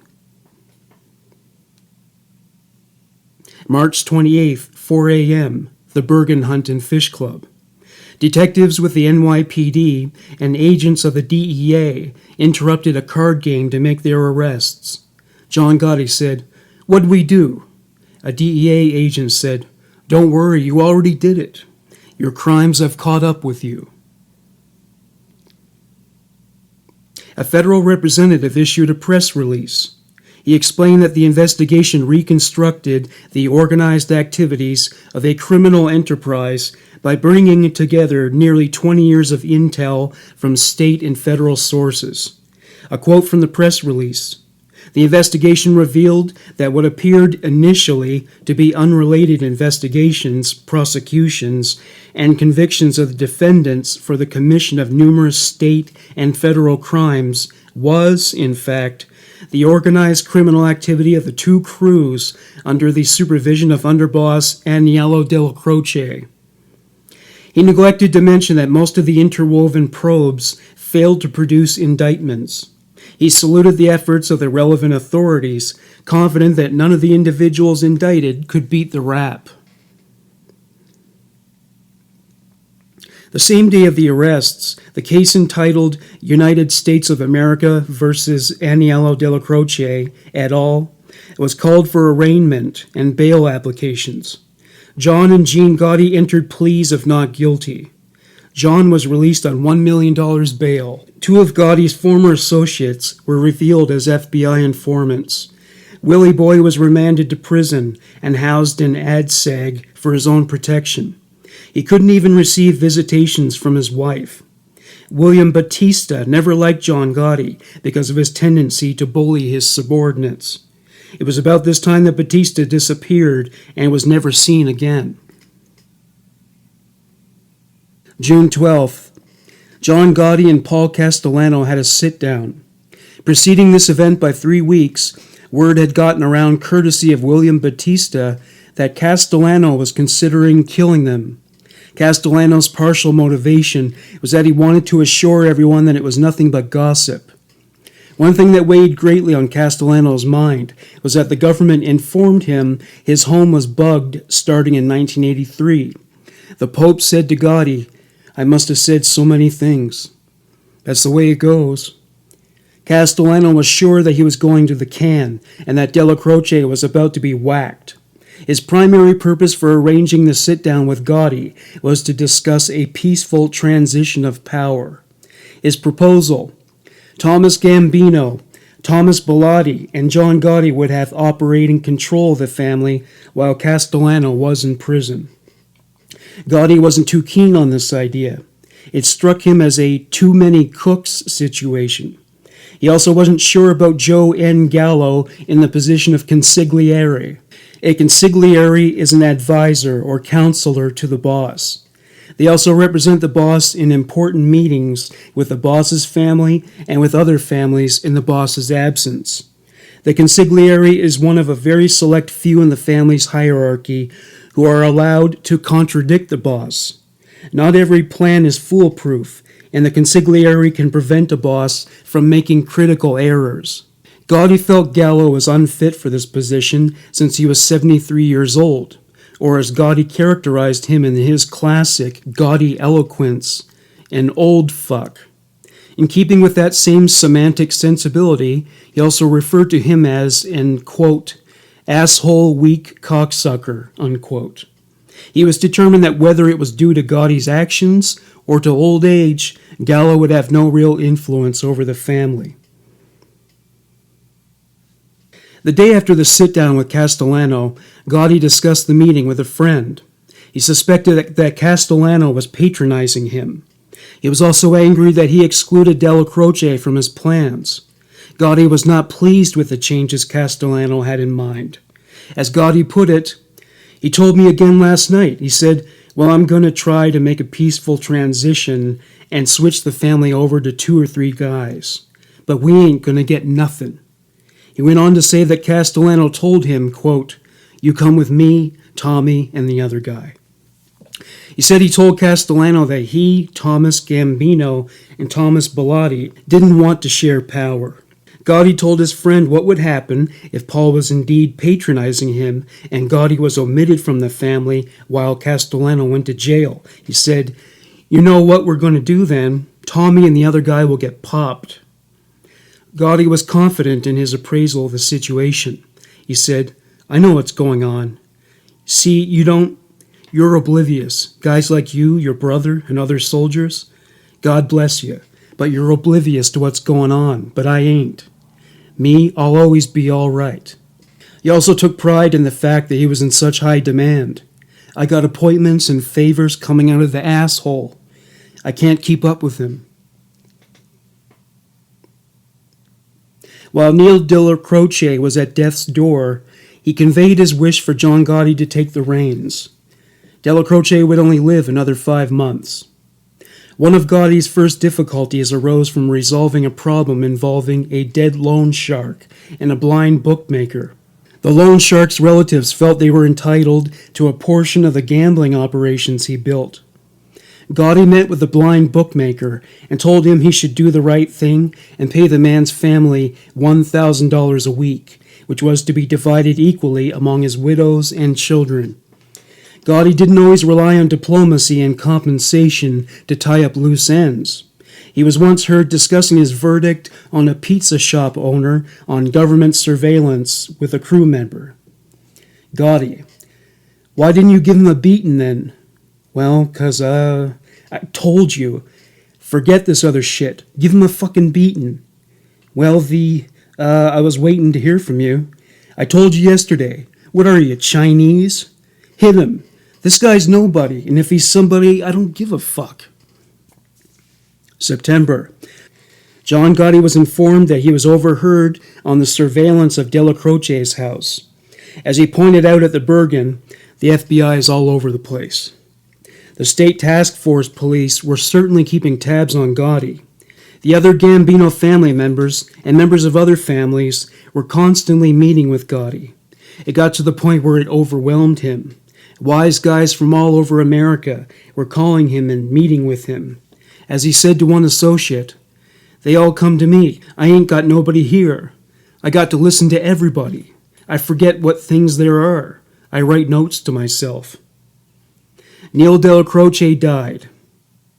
Paul Castellano did not attend the wake. It was considered to be in poor taste. He added insult to injury by appointing Thomas Bellotti as underboss. August 18, 1986. John Gotti was remanded to jail due to a double parking dispute with a refrigerator mechanic. When reporting to court for his Rico trial, Gotti was typically dressed in custom-tailored suits with hefty price tags, usually $1,800 each. He wore that kind of suit in a cover story on New York Magazine called The New Godfather. Federal Judge Eugene Nickerson was approached by John Gotti's attorney, Bruce Cutler, with a request to allow him 2 hours of preparation in Cutler's office every morning before the trial session began. He said to Nickerson, "My client takes pride in his appearance. Physically coming into court haggard and worn and not impeccably attired does him a disservice when he is fighting for his life. Many felons attend trial in an orange prison jumpsuit. Gotti was treating court like it was a GQ photo shoot." Nickerson said no, but Gotti still showed up every day dressed to the nines. Journalists wrote as extensively about his wardrobe as they did his crimes. Hence his moniker, the Dapper Don.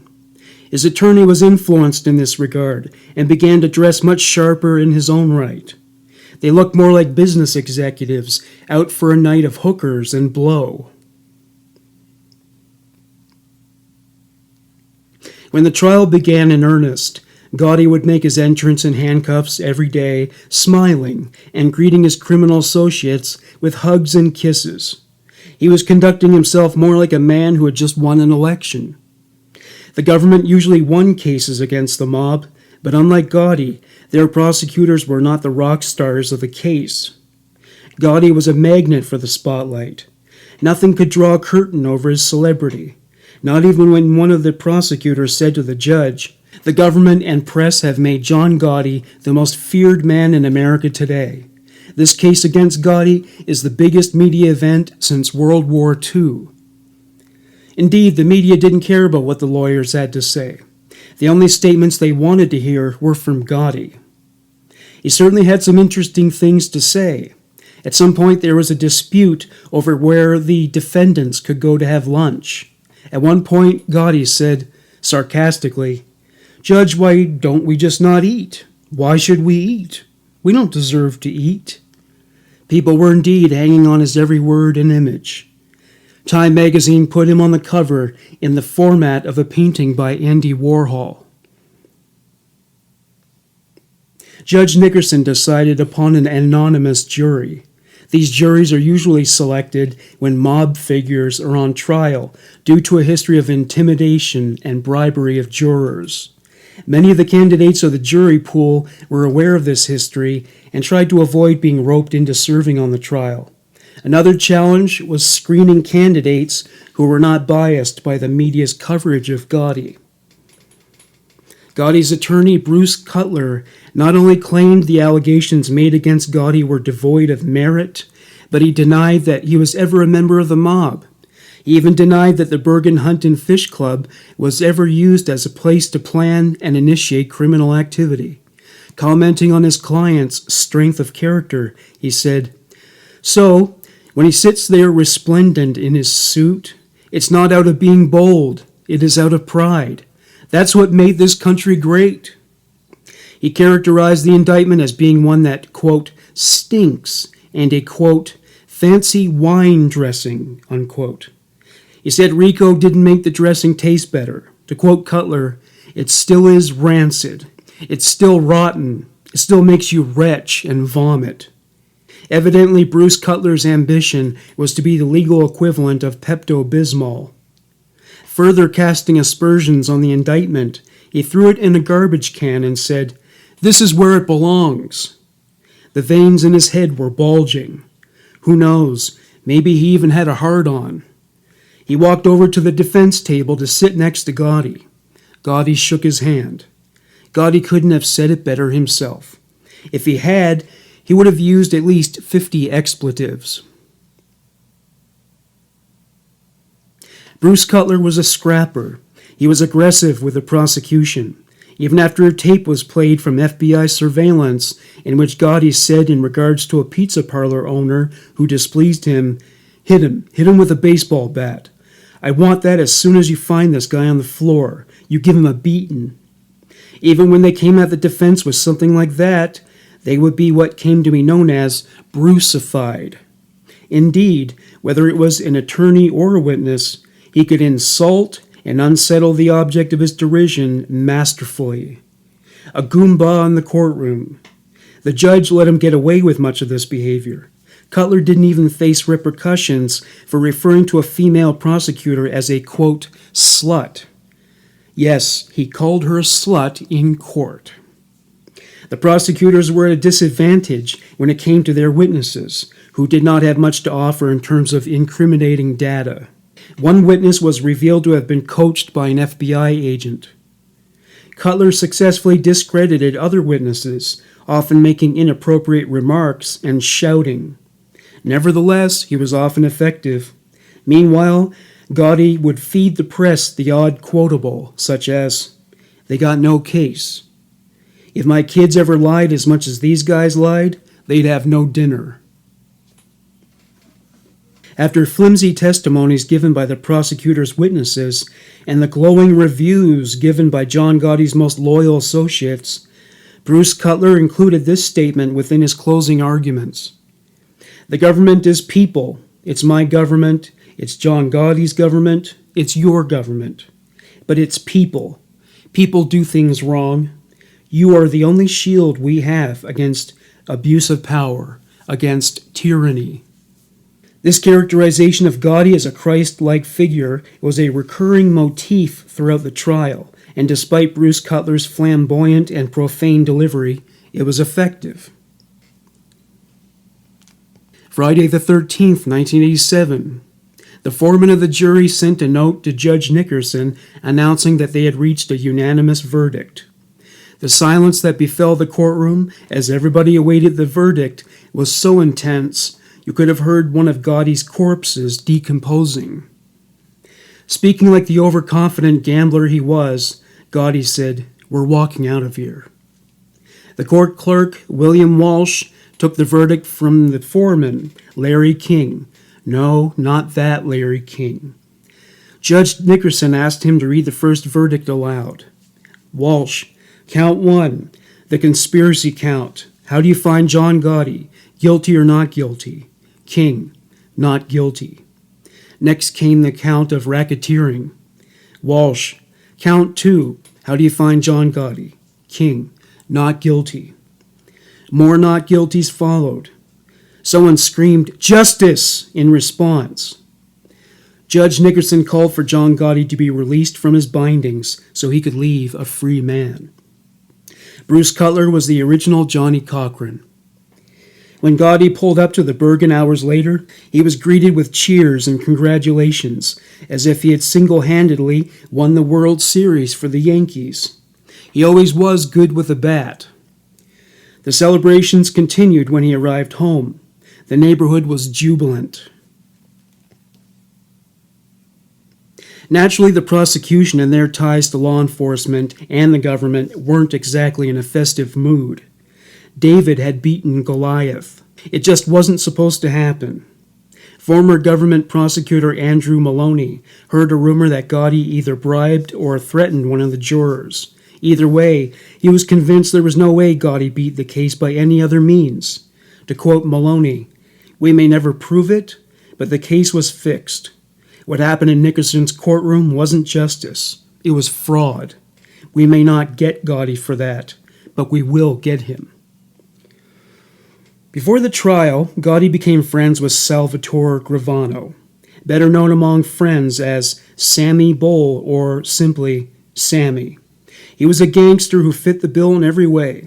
He was a good earner, burying his family in cash, and he was a ruthless hitman when a bullet became the only way to stop a member or associate from bringing about a decline in the family's fortunes. The bond that brought Gravano and Gotti together was forged, in part, by their disapproval of Paul Castellano. They felt he was too preoccupied with accumulating personal wealth. Gotti trusted Gravano enough to ask him to run the family during his trial. Gravano didn't attend the trial. Unlike Gotti, he didn't want to attract attention to himself. He was risk-averse in other ways. Gravano did not like to gamble and instead invested his money in enterprises that typically yielded handsome returns. Sammy Gravano delivered this verdict on John Gotti. I think Gotti had a temper. I think John was more of a narcissist. I think a lot of people say, well, I don't think he ever shot. No, well, put your head in front of him when he's holding the gun. See what he'll do. I think he'll blow your fucking head off in 2 seconds flat if he wanted to. So to say he didn't pull the trigger, he gave an order, he can kill him, for sure. I think he had a temper and a half. I think there was a couple of situations where his neighbor, there was an accident and they killed the neighbor and the neighbor disappeared and all that bullshit. But I think he was goaded into that by his wife, drove him fucking nuts. Plus he was sick about it, losing his child. He made a mistake, in my opinion. So when you do those kinds of things, when you kill outside the life for reasons like that, you're going to be looked at in a whole different light. Mm-hmm. You're killing somebody, an innocent person. My son was hit by a car. My neighbor, I think he's still alive, but if he's dead, he's 100 years old. So that's the only reason he's dead. In other words, I didn't kill him. I wouldn't do that. But it's an accident. So I don't know. I don't want to label John as he loved to kill. I don't think he loved to kill any more than I didn't love to kill. He did what he had to do for the life. I loved him. I was attached at the hip with him. He turned on me, backstabbed. I turned on him. We played chess. I checkmated him. Simple as that. I have no hard feelings towards him. If we were alive together now, and I know what I know now, I would shoot him in the fucking head in 2 seconds flat. Boom. Right now. Right here. From the whole fucking world. Straight up. You betrayed me. I did everything for you. I got you out of every case. I'm behind, and the government knows it. Every case he beat, I'm fucking behind it. Bribing people, threatening people, doing all kinds of shit. Making things disappear. Killing people for you. We're in Cosa Nostra together, we're brothers. It's your tape. It's you on tape, not me. And you want to sacrifice me. You want to help the government put me away. So I turned on him. If you turn on me, I will turn on you. I don't turn on people. I don't backstab. I don't fuck people. But if you turn on me or you fuck with me, I'm going to fuck with you. Or I'm going to turn on you. I don't take it lightly, and I'm aggressive in that fashion right away. And that's what happened. But I do love him. I feel bad how he died. He died like a fucking animal in prison. And this guy talking about he loved to kill. Fuck you know. Fuck you know, you fucking asshole. What do you know?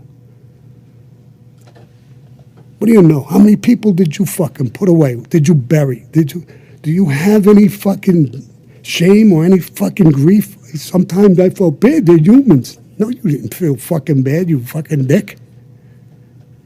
You didn't feel bad. It would be revealed later that Gravano was responsible for doing what Andrew Maloney suspected. He fixed the trial. In fact, he didn't have to pistol whip anybody to make it happen. A member of the jury named George Pape reached out to the Gambino family and offered to accept a bribe for his not guilty vote. He received $60,000 for that vote. He had been friendly with a member of a gang called the Westies, and he knew they liaised with the Gambinos. Pape had a drinking problem, so you can imagine where those 60 G-notes went. Gene Gotti commented on this incredible and unlikely stroke of luck. Unbelievable that this fucking drops out of the sky like this. My fucking brother has 9 lives. On the first day of deliberations, Pape declared to the rest of the jury, "This man Gotti is innocent. They are all innocent, as far as I'm concerned. There is nothing left to discuss." Hence, the tabloid press dubbed John Gotti the Teflon Don. John Gotti was frustrated by Paul Castellano's leadership, and he wasn't the only one. He felt the so-called Pope lacked street credibility. The members of his crew who hustled on the streets didn't respect him either. Gotti and Castellano were also at odds over the divvying up of revenues earned from the hijackings at Kennedy Airport. Gotti was expanding into the drug trade, a move he knew Castellano would never tolerate. The grievances were piling up higher than the piles of cash Gotti wasn't making. Gotti was planning a coup. He formed a coalition with capos Frank DeCicco, Joseph Joe Piney Armone, Sammy Gravano, and Robert Dib de Bernardo. Gotti was convinced Castellano was about to whack him. Armone's support of the initiative provided much-needed credibility, as he was a veteran of the business and his opinions were respected. Traditionally, killing a boss was an objective that could only be carried out with the approval of the majority of the commission's members. Unsanctioned hits were rare but not unheard of. Boss Frank Costello survived a murder attempt in 1957. Gotti decided not to approach the commission about the matter because he knew they supported Castellano. Instead, he solicited the support of his contemporaries in the Lucchese, Colombo, and Bonanno families. Castellano was too close to Genovese boss Vincent Chin Gigante for him to approach any member of that family for an endorsement. Gigante would only have alerted Castellano about Gotti's plans. Gotti had the support of retired Gambino consigliere Joe Gallo. John Gotti was further incensed by Paul Castellano's revision to his succession plans. After Neil Della Croce's death on December 2, 1985, Castellano appointed Thomas Bellotti as underboss. Thomas Gambino would be the sole acting boss. He also intended to break up Gotti's crew. This was the last straw. That and Castellano's refusal to attend Della Croce's wake. Now that Gotti was hemorrhaging money and power, he was determined that Castellano would compensate him with blood. Frank DeCicco notified Gotti that he was attending a meeting with Castellano and other Gambino brass at Sparks Steakhouse on December 16, 1985, a date that would be long remembered as pivotal in the history of the Italian Mafia in New York City. December 16, 1985, 5 p.m. Sparks Steakhouse. Paul Castellano was late for his dinner reservation. The traffic in Manhattan during the Christmas season is highly congested, and their car had been held up. He was accompanied by Thomas Bellotti. Meanwhile, about a dozen men, devoid of Christmas cheer and goodwill toward men, awaited the Pope's arrival. Many of them wore fur hats. Some of them sat in parked cars on 2nd and 3rd Avenues, armed to the teeth. About 3 of them waited on benches in a street plaza at 46th Street and 3rd Avenue. Others were smoking cigarettes in apartment building doorways. It was an ambush nobody could survive. One of them complained to another, "Where the hell are they? They were supposed to be here by now." 5:25 p.m. Thomas Bellotti steered the Lincoln onto East 46th Street. Neither he nor Castellano were armed. Paul Castellano never carried guns to family sit-downs. It was a rule to which he abided without variation. They wouldn't need a gun. They were only having a meeting about business affairs. And it would be in a crowded restaurant in the middle of Manhattan at Christmas time. There would be too many witnesses. 5:26 p.m. The Lincoln pulled up in front of Sparks Steakhouse. The hitmen wasted no time. As soon as they saw the car, they rushed toward it. As Paul Castellano opened his door and hoisted himself out of the car, one of the hitmen approached Bellotti as he got out the driver's side. Castellano recognized one of the men who approached him. 32 and 38 caliber guns were drawn. Castellano and Bellotti were both shot 6 times. They were wounded in the head and abdomen. A civilian witness watched, horrified, as one of the hitmen fired a final execution-style shot into Castellano's head. Paul Castellano, now dead, drooped to the ground. His body hung from the frame of the passenger door. His hand gripped the door. The cigar he had been smoking smoldered on the ground. His glasses were shattered and lay near the cigar. Bellotti was sprawled out on the street. Civilians screamed and fled when they heard the shots. The hitmen concealed their weapons and walked eastward on 46th Street to 2nd Avenue. 2 cars pulled up, driving all the assassins home. Once inside the cars, they pounded the dashboards out of a feeling of exhilaration and relief. Merry Christmas, John Gotti. Santa left you a promotion to boss of the Gambino family. Sammy Gravano commented on the Castellano hit. When we were going to take out Paul, Frankie the Chico when he was alive, and John, and we were, everybody knows the story. John with the tapes, and Paul got killed, and John Gotti became the boss. But that's not the story. What happened before? Who was involved? How many? What was the problems? Why were you going to kill Paul? Nobody asked that question. Nobody asked the question of, you're sitting in the car at 5:30 at night in Manhattan, right before Christmas. There's tens of thousands of people coming out of these buildings all at once. They're not going home now, hustling home. They're waiting for their families who meet them. They go eat, they go see the lights, they go shopping. The crowds are astronomical. Nobody asks, what were you doing? What were you thinking in that car with John? John was my driver, by the way. I had the walkie-talkie, I had everything. So when we're talking about that, let me get back to that. We're talking about the hit. John says, we could do this and we could do that. And I says, an idea. And he says, no, let me. So Frankie Chico says, oh, Frankie Chico knows I was involved in 2 wars already with the Columbos and then with Nicky Scarfo in Philadelphia. So he says, no, listen, Sammy's done this. Let him plot this out. And I plotted that hit. I'm the guy in the car with a walkie-talkie, with a gun. I made myself a backup shooter. So there's 11 people on there. We're going to kill Castellano. So there's crash car, backup shooters, the 4 guys who are going to shoot. Everybody's in place. What's my position? I'm a backup shooter. I'm in the car and I'm calling the shots. While I'm sitting in the car, it's packed. And my eyes are all over the place. There's 2 fucking cops on the corner. And that's only a couple hundred feet away from me. I says, oh my God. This comes down.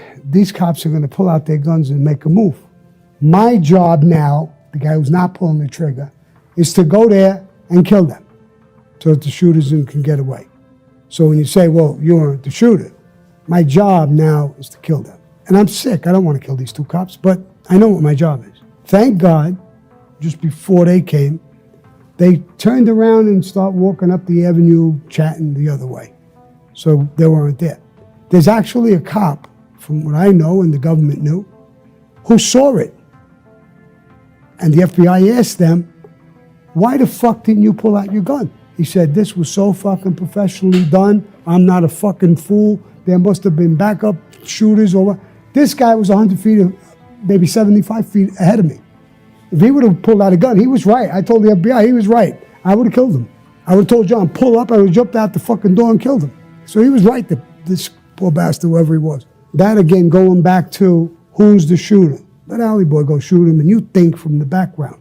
But you're not afraid. Fuck no. January 16th, 1986. John Joseph Gotti was officially designated the boss of the Gambino family. At the age of 45, he was younger than most bosses were when they were promoted to the top-tier position. Feeling cocky after his dubious victory, John Gotti went about the business of restructuring his family. He promoted Sammy Gravano to consigliere. Joe Gallo had asked to retire. He allowed Joseph Armone to remain underboss. Frank Locascio was made a bookmaker and loan shark. Gene was promoted to boss of the Bergen crew. When Gotti walked into the Bergen for the first time as boss, Angelo Ruggiero announced, "Meet your new boss." Gotti said, "It's going to be nice. You watch." The Gambino family had some involvement in the construction trade. One problem that was brought to Gotti's attention was that some men, rumored to be members of a carpenters' union, were vandalizing Manhattan construction sites, and they were using non-union labor to do it. Over $30,000 in damage was done to the Bankers and Brokers restaurant near Wall Street. The eatery was owned by a Gambino soldier. Its previous owners were Castellano's children. The business agent of the Carpenters Union, which was the largest in the country, was John F. O'Connor. Gotti ordered his men to find out which family O'Connor was affiliated with. O'Connor was being investigated about accepting bribes from the contractors so they could hire non-union workers. When Gotti found out that O'Connor could have ordered to have the restaurant destroyed, he said he was, quote, becoming overconfident. He wondered if he ought to, quote, bust him up.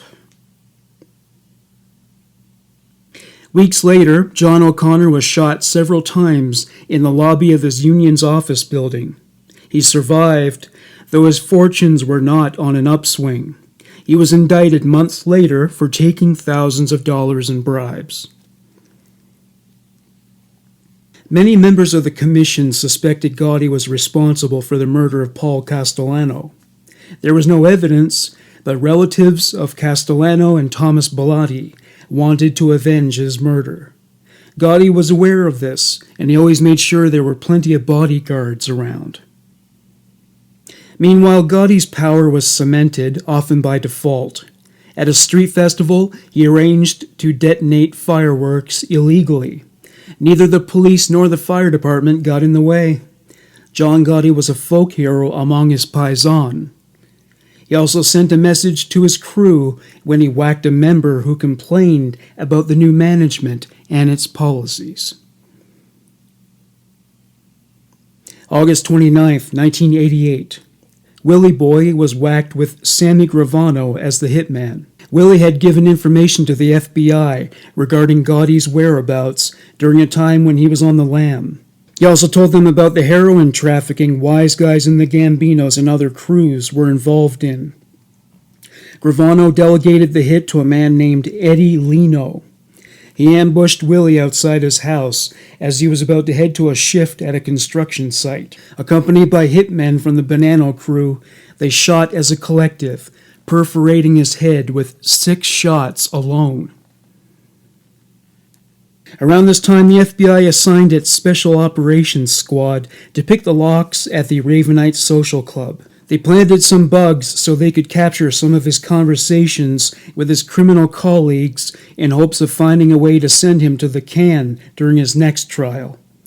Once it was confirmed the audio and video plants were operational, an elated Bruce Mao declared, "The big mouth's going to talk himself right into jail."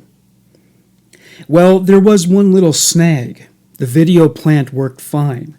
The audio, on the other hand, was spotty. Gotti and his men often spoke in a whisper, which would not be audible to the mic. They also went for what became known as walk talks, where they would leave the building and discuss their business on the streets.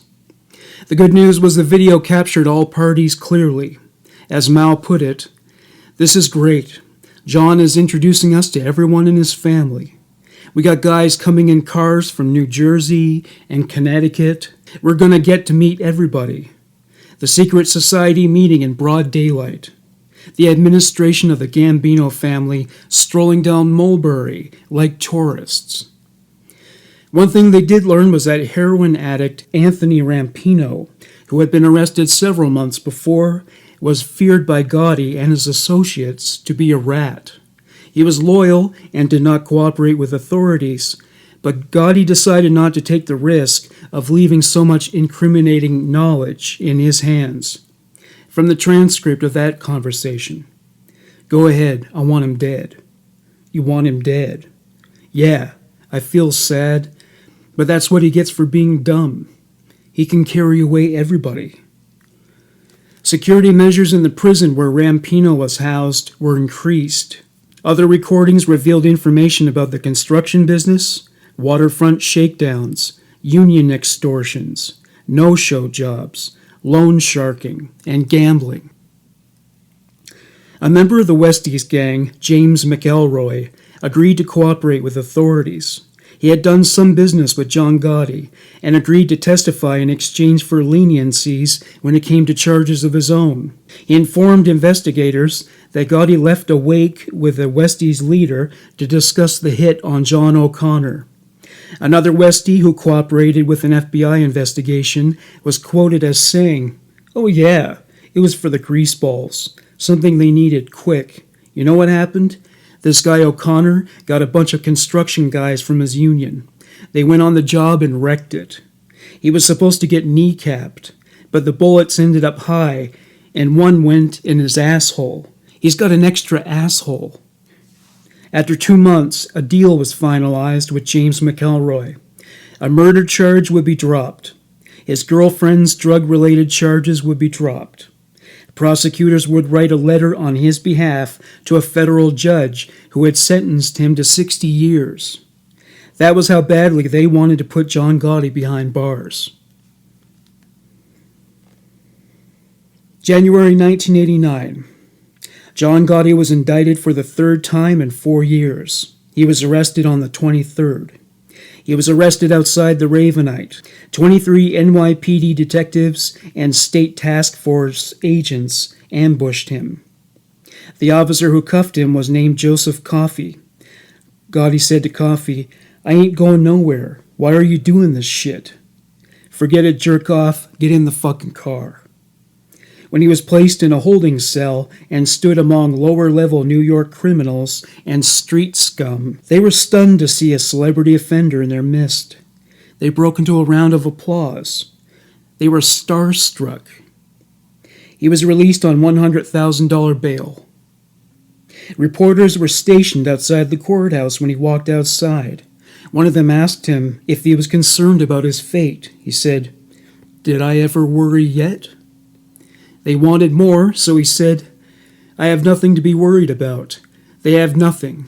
When he was asked about the testimony of James McElroy, he said, "This case is from the word of lowlifes." As before, the media circus was in full swing.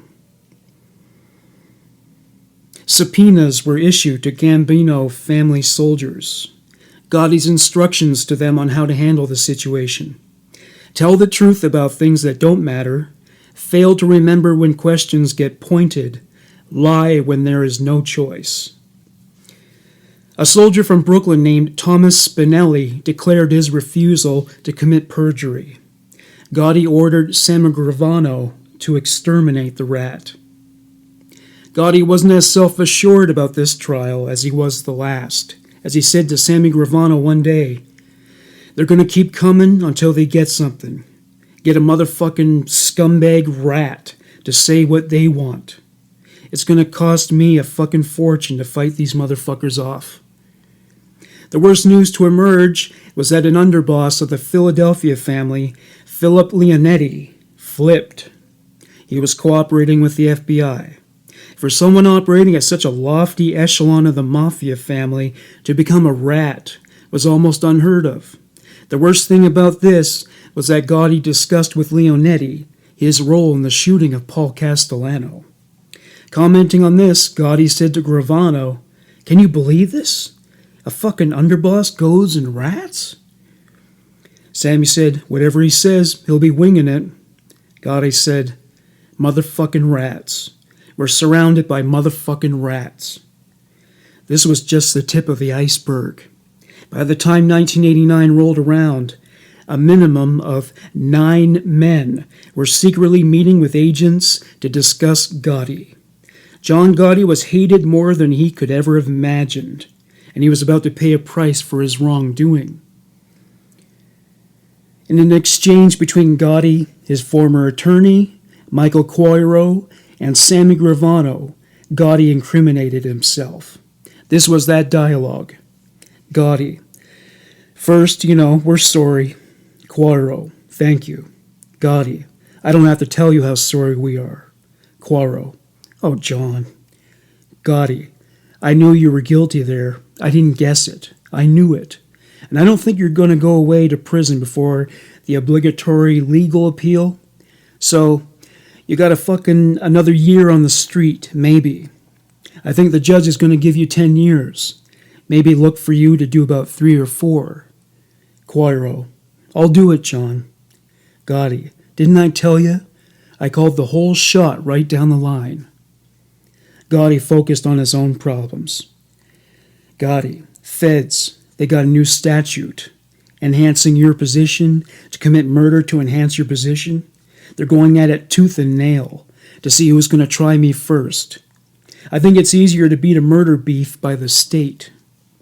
Coiro: "No doubt about it. Federal court, you get the kitchen sink." Gotti: "But what you got to do is you got to grab this guy. Mike, we've been good to him in the past. We'll be good to him in the future.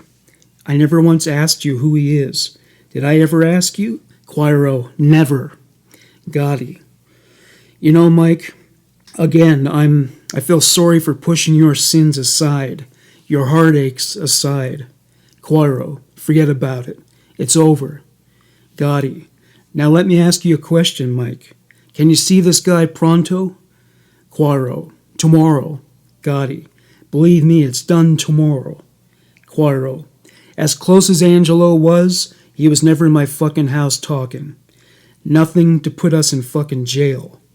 Sammy Gravano: "That's the right way." Gotti: "Because you know why, Sammy? Gotta relax in your fucking house. The way we're relaxing right here." Gotti went on a rant about Angelo Ruggiero. "That cocksucker. And I hate to talk about people that are dying. He ain't a rat. He ain't a mutt. But I gotta call him a cocksucker. A guy was telling me this morning, all your troubles came from 2 places. Willie Boy Johnson and Angelo's house. Willie Boy Johnson and Angelo Ruggiero decided they wanted to be a big shot operation. That's all our troubles. He had more vitriol for Ruggiero after he died. He had to go and be a big shot and get us all in trouble. Ought to had his tongue cut out." Sammy Gravano's response: "Look, everybody knows how you feel, but it's not going to look right if you don't go to the wake." Begrudgingly, Gotti went to Ruggiero's funeral. On another surveillance recording, Gotti commented on the grievances of other wise guys who resented Gotti for having Paul Castellano whacked. "Who's going to challenge me? Who's going to defy me? What are they going to do? Take a shot? Like I did to the other guy? I'd welcome that. I'll kill their fucking mothers, their fathers." He was recorded praising himself as a boss, making the point that he was generous in comparison with Paul Castellano. "I would be a billionaire if I was looking to be a selfish boss. That's not me. I'm taking care of the people. We don't need none of these papers. We're too close for that shit. You see, I got that kind of fucking trust in Cosa Nostra. We're where we belong. We're in the positions we belong in, Frankie. And nobody could change that." The terms boss and Cosa Nostra, which is Italian for our thing, were glimmers in the diamond mine for the prosecutors. It would be like a serial killer saying he's a serial killer. With a statement like that, a prosecutor wouldn't have to labor for so long just to prove that Gotti was indeed the boss of the Gambino crime family. All they needed to do was play the recording for the judge and jury. He and Sammy Gravano also listed names of associates who were about to be promoted to capos. It was like a bad TV movie with nothing but expository dialogue. He made another important pronouncement, this time regarding Sam Gravano, the announcement that would be made to the other families in the event of his conviction. "I'm going to tell them I'm the boss till I say different, but soon as anything happens to me, I'm off the streets. Sammy is the acting boss." Oddly enough, Gravano didn't respond to this with much enthusiasm, saying only, "It would be my pleasure." The O'Connor case was due to go to trial on January 8, 1990. The jurors were sequestered out of concern that they would be tampered with by Gotti. Gotti wasn't lacking in moral support. A banner was hung from a highway overpass at a location that was known to be part of the route he would take to the courthouse. The message on the banner read, "Good luck, John. Love, people of Ozone Park." As part of his opening statement, prosecutor Michael Cherkasky said of Gotti, "Like all bullies, he could not allow a challenge to go unpunished." Bruce Cutler, as always, violated the expectations of courtroom decorum. At one point, he cited the charges as being, quote, "The people of New York v. John Gotti," and then stopped at the prosecutor's table. He peeked under the table and said, "Where are the people? I don't see any people." These tactics served Gotti well enough until Cherkasky began playing the surveillance tapes. For once, Gotti was rattled. After James McElroy testified, Cutler characterized him as a, quote, "snake," quote, "rat," quote, "psychopathic killer," quote, "lying bum," and in a general sense, quote, "swill." The jurors began deliberations on February 5, 1990. After days of debates and vacillations, they voted to acquit Gotti. Like a veal chop tossed on a splash of olive oil on a Teflon frying pan, John Gotti's charges just would not stick. December 11, 1990. FBI agents and detectives of the NYPD raided the Ravenette. They arrested Gotti, Gravano, and Frank Locascio. Gotti was charged with racketeering and 5 murders, those of Paul Castellano, Thomas Bellotti, Robert DiBernardo, Liborio Melito, and Louis De Bono. He was also charged with conspiracy to murder Gaetano Corky Vastola. Other charges included loan sharking, illegal gambling, obstruction of justice, bribery, and tax evasion. Gotti, Gravano, and Locascio were denied bail. Bruce Cutler was not allowed to represent Gotti this time around because he was proven to be knowledgeable about criminal activity without disclosing it. Hence, he was considered part of the evidence. The surveillance tapes resulted in a falling out between John Gotti and Sammy Gravano. Gotti felt Sammy was too greedy and tried to frame him as a catalytic force behind the murders of DiBernardo, Melito, and De Bono. Gotti tried to reconcile with Gravano, but Sammy was disillusioned with both Gotti and life in the mob. Gravano took the tack of turning state's evidence, essentially flipping and becoming a rat. He agreed to testify on November 13, 1991. February 12, 1991. Gotti's final trial began. The jury was sequestered to prevent tampering. The evidence to support a conviction was overwhelming. The surveillance tapes were played in court. In the tapes, Gotti was heard discussing family business, approving hits, and expressing his animosity toward Paul Castellano. An eyewitness to the murder of Castellano testified about the incident. Most damaging of all, though, was the testimony of Sammy Gravano on March 2nd. Gravano confirmed Gotti's position in the Gambino family's hierarchy. He gave a detailed description of the plot to kill Paul Castellano. He described the murder itself and the effects it had on the family afterwards. Gravano confessed to committing 19 murders in his own right, implicating Gotti as a conspiratorial figure in 4 of them.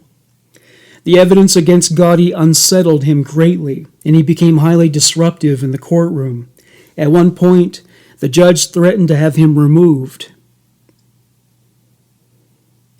April 2nd, 1992. Teflon Don no more.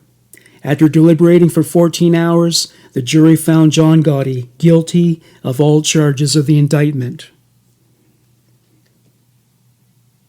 June 23, 1992. John Gotti was sentenced to life imprisonment without the possibility of parole. He was also required to pay a $250,000 fine. He appealed, but he was rejected by the Supreme Court in 1994. Gotti was incarcerated at the United States Penitentiary in Marion, Illinois. He spent most of his sentence in solitary confinement. He was allowed out of his cell for 1 hour each day. July 18, 1996. A fellow inmate named Walter Johnson punched Gotti in the recreation room. Gotti was left bruised and bleeding. According to Johnson, Gotti insulted him with a racial epithet. Gotti enlisted the Aryan Brotherhood to kill Johnson, but he was transferred to another prison before the hit could be carried out. Peter Gotti eventually became acting boss of the Gambino family. June 10, 2002. John Gotti died from cancer at the age of 61. Thank you for listening to Human Monsters. Bye for now.